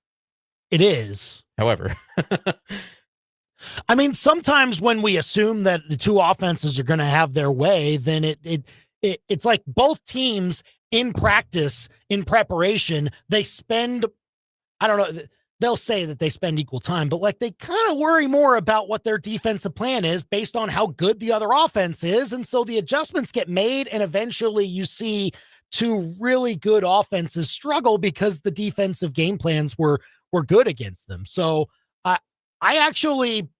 I maybe lean under because the game could finish 27-24 and it's still Don't under. say that. Now, wait a minute. You can't go stealing my score prediction. Well, I'm not stealing your score. That's just a common number. No, Rob Vito talks about the common numbers all the time, and like that's one that it can fall on. 51 is a key number. I'll bet he'll tell us tomorrow that 51 is 31 to 20 number. is another one that would be under, like for example. Here's why I bring it up, and you're spot on. I would even go as far as to say the offenses could have a good game in this go under because of exactly what we're talking about with ball control. You know, some of those, you sit down, you hunker down for a Sunday night football or a Monday night football game, and 27 minutes pass by and the first quarter's gone. You go, what just happened? It's only 7-3. Both teams had or it's maybe 3-0, and both teams had a 7-minute drive, and one of them stalled out because they're going for it on fourth down all the time now, and the other one, they ended up with a field goal because they couldn't get it into the end zone. And you're going, where's my over bet? What just happened? Yeah. These two offenses can march down the field and take a while doing it. And that's why I sneaky like the under. Like I actually would want to, maybe I will. I'll be in Tennessee. Maybe I will bet the under on this game because I could. Now that sounds like famous last words when they clear it by halftime. But you know what I'm saying? If both teams are trying to play this possession game and establish the run, these are going to be methodical drives. And then you have to execute in the red zone when you get there. We've seen Mizzou be able to stop explosive plays. Alabama didn't have any. Like, they didn't go over the top on you. You know what I mean? So I think that's kind of an interesting angle of this where the offenses might have a good day and we could still be talking about a game in the fourth quarter that's 23-20 and you're trying to figure out, right, you know, if you can hold it for the last possession. This could be a very weird game, but there's also a lot of different ways this game could go. Yeah, Jason's text here, Mizzou kicker total points 7.5. Under. Yeah, because you'd have to have multiple field goals if you had 2 field goals and 2 touchdowns, that would be 20 points. And I think the Tigers can score 20 points. I don't think they can settle for field goals very often necessarily, though. Maybe it could go over. Don't get me wrong. How many field goals is he? What's his 2 field goals and 2 extra points is 8, so that would be 8. over. That's what I said. Yeah. I would predict under 2 field goals. Okay, made. Yeah, and certainly with how maybe they feel about their situation, they go for it a little more often. You could go for it. You could try a field goal and miss it. I'm done. Every time Robbie Meyer steps there, I'm going to say he's going to make it, but I'm also done like pretending like it's not a possibility that he's going to miss it. They're gonna manage the game based on what they've got. Maybe it's not even him. Oliver Robbins was ready maybe to try one of those kicks. I would love to see there a spot where it's the end of the half, 55 yards, it's the best, or 49 yards, whatever it is, and you just tried out Robbins. I don't think Robbie Meyer can make it, so I would rather try out the guy that they think can kick with the bigger leg. Yeah, absolutely. So I don't know. I mean, it'll be an interesting part of the game, but red zone could also be if both teams maybe struggle in the red zone, then that's how this game could maybe go under. But it is fascinating how that can look for these 4th down teams. is going to be the key down of this game on both sides. Vandy will go for 4th downs. Mizzou will have to, in certain moments of this game, be willing to do it. I don't think you can punt it away on 4th and 4 at midfield, because I think Vanderbilt's going to. That's what they want you to do. They want you to hold the football, and they will be at midfield before you blink. So go ahead and try to keep the football in your hands and have some play calls ready for when that time comes, because I think you can't go into it timid, like we've talked about with the way that the play calling kind of went last week. Call or text us with over-unders for Mizzou Vandy, 573-875-KTGR here on The Big Show. You can also text in your fantasy football questions up next. We'll try to help you out with your lineups for Play Fade Eliminates with your fantasy football matchups here very soon, as Thursday Night Football is tonight. So we'll get you ready for that here on The Big Show, KTGR. Follow The Big Show on Facebook, X, Instagram, and YouTube. And keep it here on your total sports station, KTGR. Okay, Mr. and Mrs. Free-for-all RV Road Warriors, your best blast of Branson just turned into a bad day bummer. You ran out of gas, blew a tire, killed your battery, are sitting sideways in a ditch, and managed to lock yourselves out. Ouch. Hey, it could happen. And for the save, you call I-70 Towing. They're Mid-Missouri's go-to crew for roadside assistance, too. Fuel, tires, batteries, locks, winching, you name it. When your world seems to have been wrecked, call the team they hope you never have to meet. I-70towing.com. Now serving Boonville. Winching. Columbia's best Black Friday gun sale is at Minutemen Defense. November 18th through the 29th, everything except ammo is on sale. Big giveaways November 28th and 29th, including merch, ammo bundles, and Cerakote packages. Don't miss Friday and Saturday specials, plus tiered savings on STAC gear. Shop their website now through Black Friday and use the code RADIO at checkout for a special Black Friday discount on your purchase. Visit MinutemenDefenseLLC.com. Minutemen Defense off I-70 in Rangeline. $5,000. That's the average amount of money people in the U.S. are now spending on gas in a year. $5,000. That's crazy. If you drive, you have to download Upside, the free app that gives you cash back every time you get gas. That's right. You can earn real cash back with Upside just by buying the gas you're already buying. You can literally start earning cash back today. I use Upside every time I fill up, and I've already made around $200-$300. You're putting gas in your car anyway. Why not get real cash back? If you like free money, download Upside. I'm saving the cash I earn from using Upside to help pay for a vacation later this year. Download the free Upside app now to earn cash back every time you buy gas. Use promo code HEAT to get an extra 25 cents per gallon on your first tank. You can cash out anytime right to your bank, PayPal, or a gift card for Amazon and other brands. Just download the free Upside app and use promo code HEAT for a 25 cents per gallon bonus on your first tank. That's code HEAT for a 25 cents per gallon bonus. 1851 Underground in Fulton is a unique spot with delicious menu items like the prime rib sandwich, sliced and stacked with pepper jack cheese, caramelized onion, creamy horseradish, and crispy onion straws, all on ciabatta bread. Grab some friends and check out the daily happy hour from 3 to 5, weekends included. Enjoy a craft beer or a cocktail. It's no secret that it is underground. 1851 Underground Tap and Grill in the historic Brick District, downtown Fulton. There's something special happening here, and it's because of big, bold ideas like yours. We are Fuse 32 Marketing, a marketing agency with a roster full of top-tier talent. Our digital ads and social pages pop off the screen. Our designers crush creative concepts, and we have some outrageously creative writers and producers to tell the stories of the brands we're building. Fuse 32 is redefining marketing with cutting-edge strategies and limitless creativity. Join our sales team at Fuse 32 Marketing, where there's nothing we can't do. Apply now at Fuse32.com. Winter's on the way, so now's the time to plan your tree pruning. Here's why. In winter, trees are dormant, which means there's less risk of disease. Plus, without all those leaves, it's way easier to see exactly what needs trimming. The educated, licensed, insured, and experienced crew at Advanced Tree Solutions knows how to protect your trees and your wallet. But spots are filling fast, so schedule your winter pruning today at AdvancedTreeSolutionsLLC.com. Advanced Tree Solutions, LLC. Your tree's best friend. Back to more of the biggest sports stories in mid-Missouri. You've got The Big Show on the KTGR app. Oh, yeah. There we go. That's a stadium song, if nothing else. 573-875-KTGR if you want to call or text us. Gearing up for Mizzou Vandy this weekend. Coverage begins at 11:30 on Saturday with the Yuengling Tiger Game Day Show. And then after that, be sure to join us at the Deuce Pub and Pits for a watch party for Mizzou Vandy. Right around 2:30 when the game starts. Be sure to join us over there. While that is going on, we'll give you a chance to win some Mizzou football tickets. Gave away some pairs of tickets this past weekend during our last watch party. So hope you come on by, enjoy some great food, great drinks.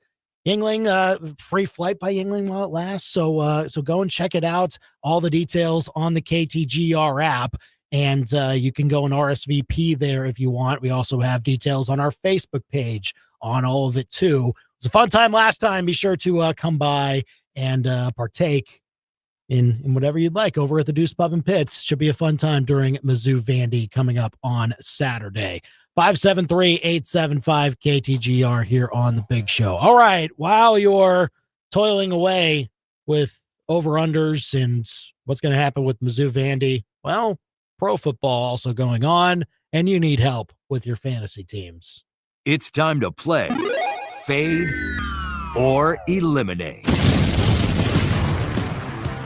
This is the time of year, Brenden, where I only pay attention to maybe one or two teams because they have the only chance at actually winning anything. But yeah, I got a couple that are just dead in the water, man. Yeah, man, like brutal. Why even bother at that point? But play Fade Eliminate. Try to help you out with any games that you want to win in fantasy football this weekend. 573-875-KTGR. Give us a call or a text with some players that you want us to weigh in on for Play Fade Eliminate. David H. in the texter once again. Naturally. Starts out. Flex question for him. Play Fade Eliminate. Kyle Monangai. Travis Kelce.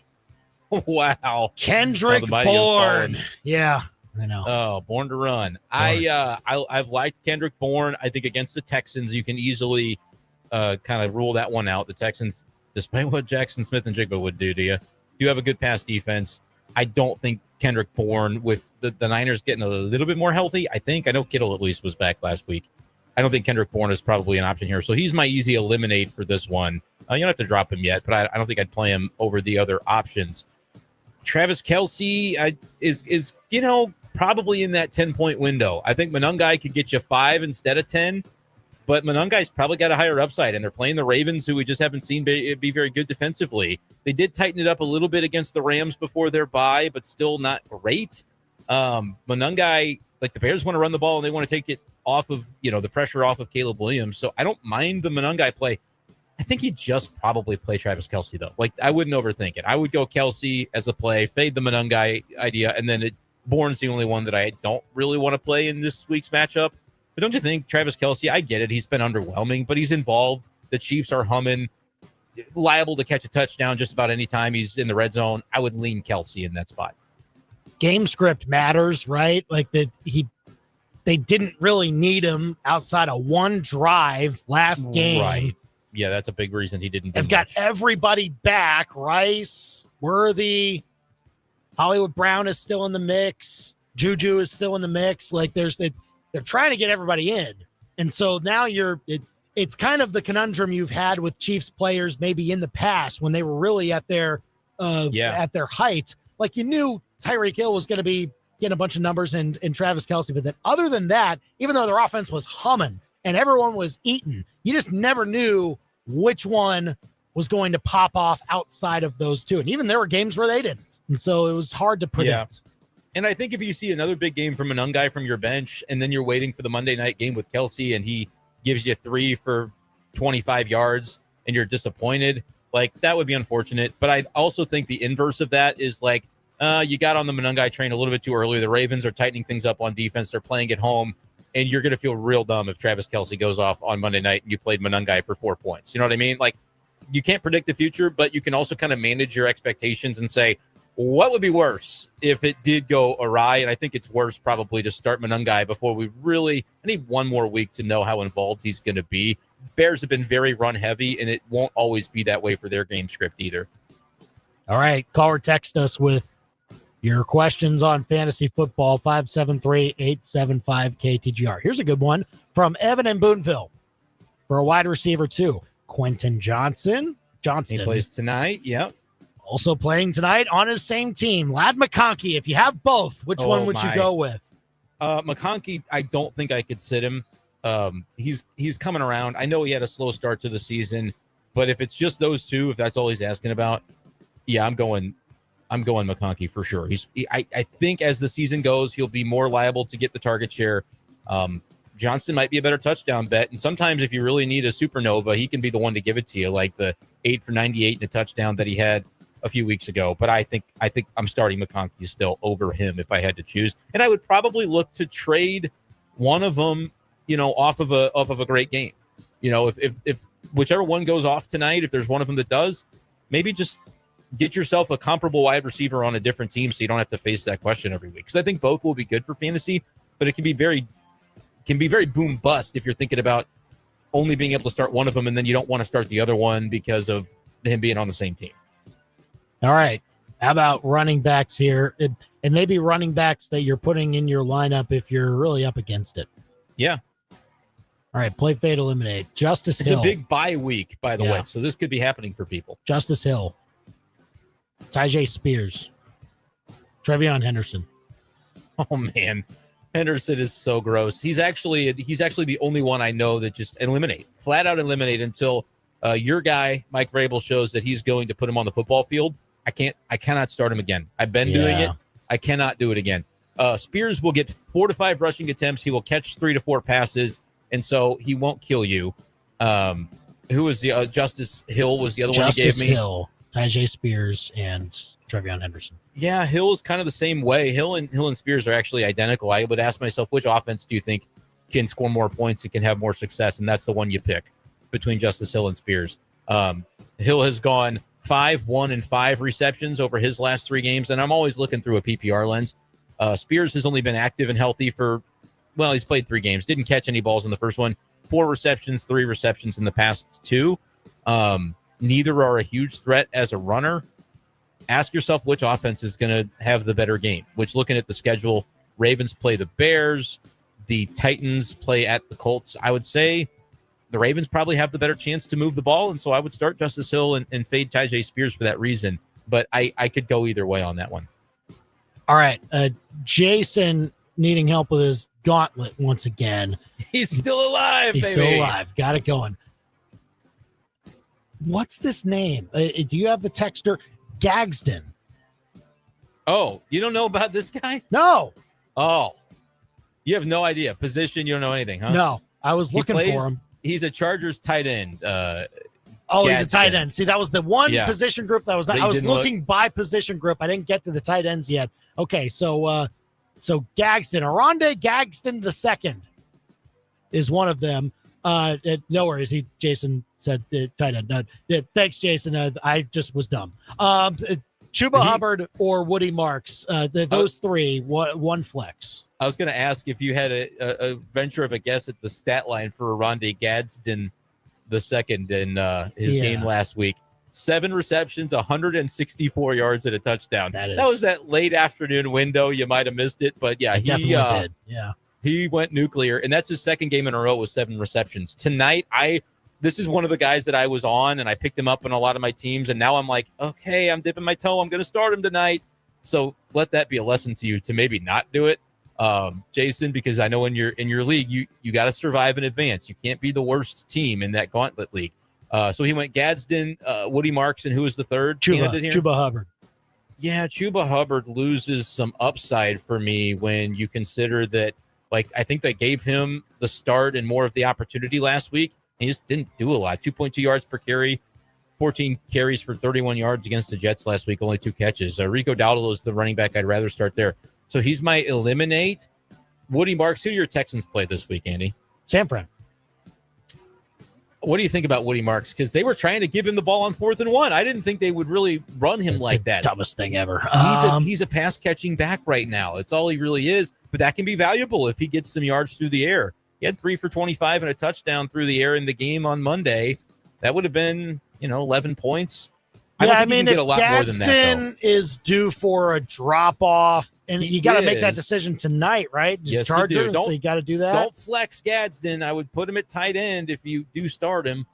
It makes it a little more interesting. But it sounds like he's asking about a flex, right? Because he is. It is a flex. So you're putting.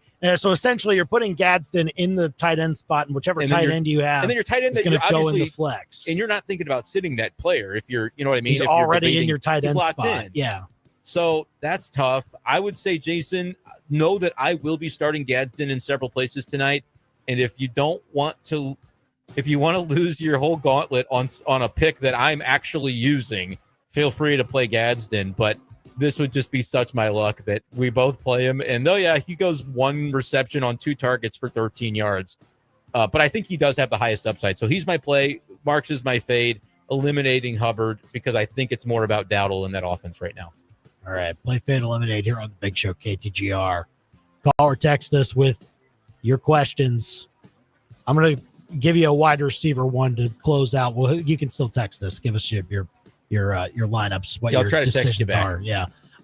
Play, fade, eliminate. Josh Downs, Khalil Shakir, Tez Johnson. Dude, Tez Johnson has been really good. It's been awesome, man. I mean, I don't know. I don't think Godwin, is he playing? They're going to try to practice. I don't remember the report. Evans is obviously out, so I think Tez Johnson's going to be involved. Shakir's in the best offense. I just cannot trust him on the scale of what I've liked to see from these other two. He's going to be my eliminate for right now. I don't even know who the Bills play. Understand he could go off on your bench, but that's just the cost of doing business when you have a Bills wide receiver. I can't get over the hump with it. And after a bye, maybe the Bills do go nuclear. Do we know who they play this weekend? At Carolina. Yeah, that's such a good matchup. And you're asking me about Tez Johnson, and who is the third? Josh Downs. Downs is who I want to play, I think, man. He is questionable, so you got to. Yeah, so if he's not going to put, but he's been 6 receptions, 42 yards, and a touchdown. 6 receptions, 52 yards last couple of weeks. The Colts are at home in their matchup. I would say Downs is my play. Tez Johnson, I'm happy to play. You gave me 3 names that are the same. I hope this isn't your question that you're actually facing. No, it's not. Okay, good. No, it's just random. Yeah. Pick out 3 names. Tough one. That's a tough one. Shakir is the most liable to go off, but I just haven't seen it enough yet. And that matchup is so juicy. Shakir will go off. He's my eliminate. Tez is my fade. I'm playing Josh Downs. I'm just going to tell you out front, of all the picks we've done today, that's the one I'm getting wrong. I got that one wrong. I was on tilt just thinking about it. So Gadsden's going to be fine for Jason's sake. Please, I've started him in several leagues. All that. But yeah, we'll see what happens. Certainly tonight with the Chargers and the Vikings. Play your Jordan Addison. That's what I'm going to say. I'm tired of not playing him, and his projection's always 9, and then he gets 15 every week. Just play him. Come on, man. Get it going. All right. You can continue to text us your questions for fantasy football. Play, fade, eliminate here on the Big Show, 573-875-KTGR. You can also leave a comment on our YouTube channel or on Facebook at KTGR Sports is our YouTube channel. Go and subscribe if you haven't already. All right. Should the NFL institute 4th and 15 instead of the onside kick? Replace it essentially with the The team that just scored, you can get the ball right back if you convert 4th and 15, and then you're into your next drive. We'll get to that next. Now, your local sports center update on your total sports station, KTGR. Good afternoon, I'm Ben Hermes, and this live local sports center is brought to you by Lee's Tire Company. If it's around in rubber, Lee's sells it. Lee'sTireCompany.com. Well, bombshell news out of the NBA today. Portland Trailblazers head coach Chauncey Billups and Miami Heat guard Terry Rozier were both arrested this morning in relation to illegal gambling and sports betting scheme, according to ESPN's David Purdom. 34 people in total were arrested after a year-long investigation involving tens of millions of dollars. Billups was arrested in relation to a scheme involving rigged poker games, while Rozier was arrested in relation to an illegal sports betting scheme involving information not given to the public being used to bet on several NBA games spanning 1 year from March 2023 to March of 2024. Both Billups and Rozier have both been placed on immediate leave from their respective teams. Tygo Splitter will serve as Portland's interim head coach. And Chiefs offensive lineman Josh Simmons will not participate in practice today. Simmons missed practice yesterday due to personal reasons, and head coach Andy Reid said during his opening statement to reporters that everything's all right and that it's not a negative situation, and he's just taking care of some family matters. Reid gave no status for Simmons for this week's game. Your ABC 17 Storm Track forecast is powered by Shangri-La Dispensaries. With 2 locations in Columbia and 1 in Jefferson City, Shangri-La is paradise found. Visit them at ShangriLaDispensaries.com.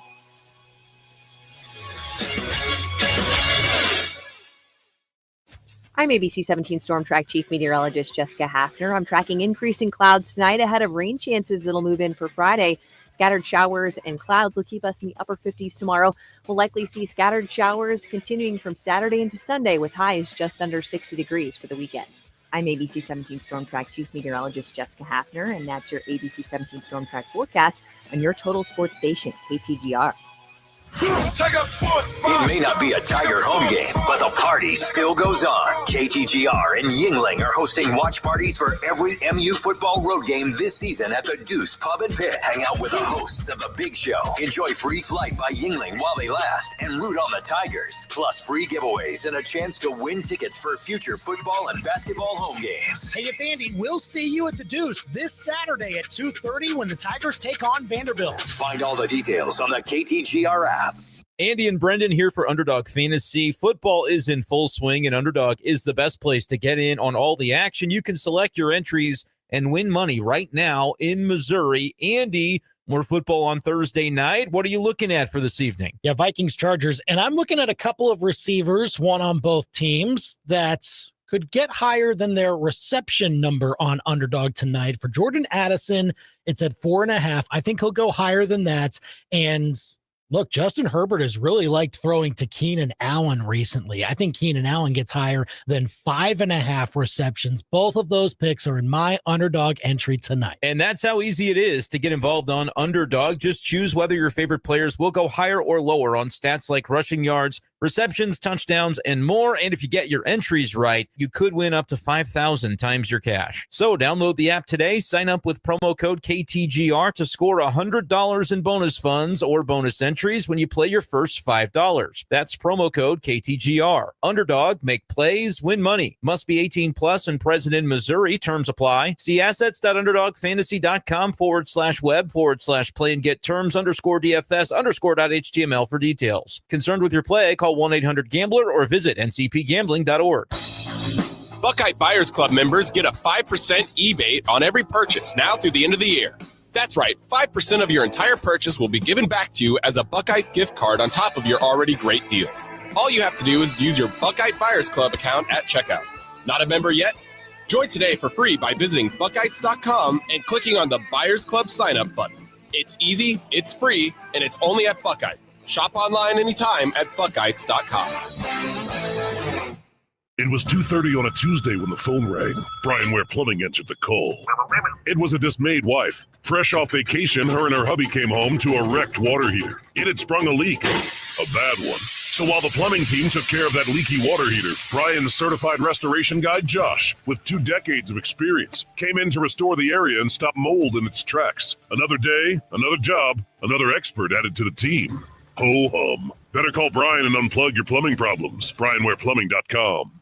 This weekend, cancel your plans. Brunch is calling at the Dive Bar in Columbia. Start with biscuits, not just any biscuits, local made, buttermilk, sweet corn, even gluten-free, smothered in scratch-made gravy, pork sausage, or the chorizo. Don't forget the loaded biscuit, fluffy omelet, drenched in gravy, stacked so high it's basically brunch art. And then there's the Dive Cristo, smoked ham, house-made raspberry jam, gooey cheese wrapped in a flaky puff pastry. The Monte Cristo wishes it was this good. Brunch Saturday and Sunday only at the Dive Bar in Columbia. Don't just eat, experience. KTGR and MU Healthcare Sports Medicine are highlighting a local athlete each week. It's the KTGR Athlete Spotlight. This week features Hickman sophomore kicker Kadek Sutton, who hit the game-tying and game-winning field goals in the QB's 13-10 win over Rockbridge, grabbing their first win over their rival in football since 2012. That's the KTGR Athlete Spotlight, thanks to MU Healthcare Sports Medicine, providing everything athletes need to be and stay at their best, because they're competitors too.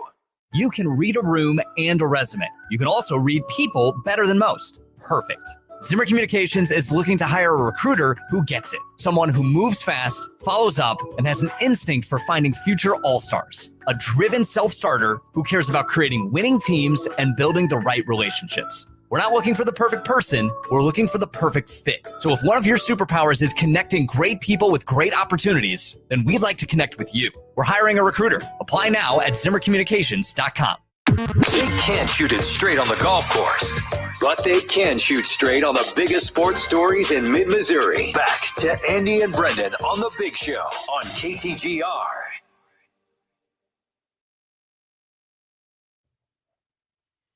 Call or text us with your fantasy football questions. Play Fade Eliminate here on The Big Show, 573-875-KTGR. If you want to get some help for your fantasy football lineups tonight, Chargers and Vikings, and whatever you think about this game, well, the opposite will happen, because that just seems to be the theme for Thursday night. Just, everyone thought, Steelers will wrap up the Bengals pretty easily. And then sure enough, Joe Flacco comes out and slinging it and, wins that game. Pretty impressive. Yeah. What do you expect? Give me a score prediction for tonight. I think it's 44.5 is the over under. Chargers minus 3.5 or 3. It's in Minnesota. It's in SoFi, where the Chargers are really bad against the spread so far this year. Wow, that's true. I will say, Vikings still, Chargers still probably get it done. Won't be easy, though. 23-20. I think it's a 3-point margin right on the nose, too. Yeah. And I kind of like, maybe it goes over, maybe 24-21. I don't know. Here's a fun one. I didn't ask about this in Play Fade Eliminate, but I think it's a little bit relevant. And then we'll get to 4th and 15. My running backs, because of all the buys I have this week, are Brashard Smith and Isaiah Davis. So I'm really going up. That's the same team that has Gadsden. I will also be starting Luther Burden at wide receiver, despite the fact that he hardly plays, because I have that many buys and injuries this week. But quarterback, would you play Jackson Dart or Caleb Williams this week? Caleb Williams. Ravens defense. Yeah, that's a dreadful unit. It has been, but like I said, they did. I think it was like a 17-3 final against the Rams a couple weeks ago. The Giants are facing the Eagles for the second time in 2 weeks. Dart was fantastic against the Eagles the last time, but that was a home game. This is on the road. So I am going to probably play Caleb Williams, but I don't love it. And I swear very soon I'm going to be starting Jackson Dart every week instead of him. But I'm going to go back to the well one more time with Caleb Williams, who got me 4 points last week. So that'll be interesting. Yep. All right. This from Jonathan Jones, insider from for the NFL on CBS. NFL Executive Vice President Troy Vincent told team owners today, this was technically Tuesday, that it may be time to look at the 4th and 15 proposal that has been offered as an alternate to the onside kick. The lack of recoveries on onside has disappointed the league. It's at 5-6% now. And I think what the major holding back of recoveries, I think, was when they changed the rule where you can't overload one side.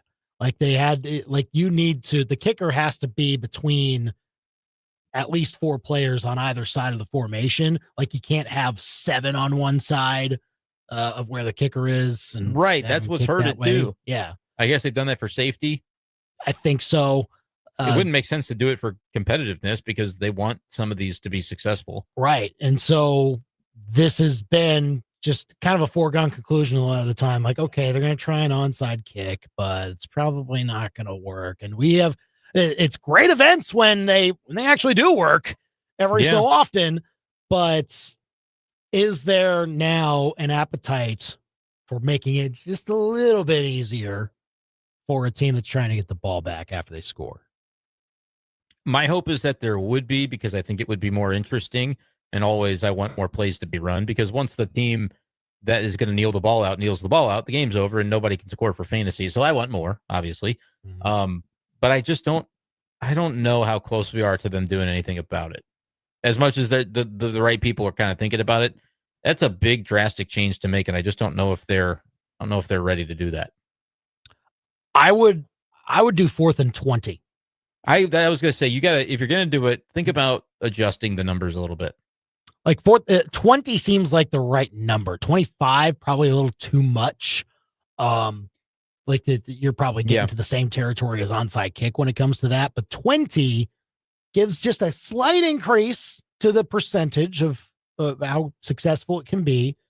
And then also you're still putting a ton of pressure on the offense at that point to convert just a prayer of a play. So yeah. The concern I guess I would have is, like, does this just turn into a let's try to draw DPI fest where they throw the ball up, defensive pass interference? That's dangerous. You can't give the ball to a football team that hasn't earned the ball in a spot where a defensive pass interference could. Well, that's what I don't know. That's more of an indictment on the rule of pass interference. Like, don't give them a spot foul. Just make it a 15-yard penalty, and don't make it an automatic first down. Gosh. What could be really interesting? Everywhere. What could be really interesting is if they said, hey, for this play, we're gonna make it 4th and 20. It's a 5-yard penalty every time you DPI. So they're gonna get closer and closer. Oh man, no. It's like no, Michael Myers. I would make it a 15-yard penalty, but you could say, okay, you have 4th and 5, but it is still not a first down. You still have 4th and 5. I'm okay with that. I would be, yeah. I'd be cool with that. You cannot just say, oh, chuck it up and hope it's a one-on-one. You get it once, but you can't get it multiple times. I like it. All right. We fixed NFL football. There you go. There we go. Right in time for the final buzzer on the big show. Well, you can do it 2 minutes. Yeah. Thanks to Calum McAndrew for joining us. He's Brenden. He's producer man. I'm Andy. We're back at 4 tomorrow. See ya.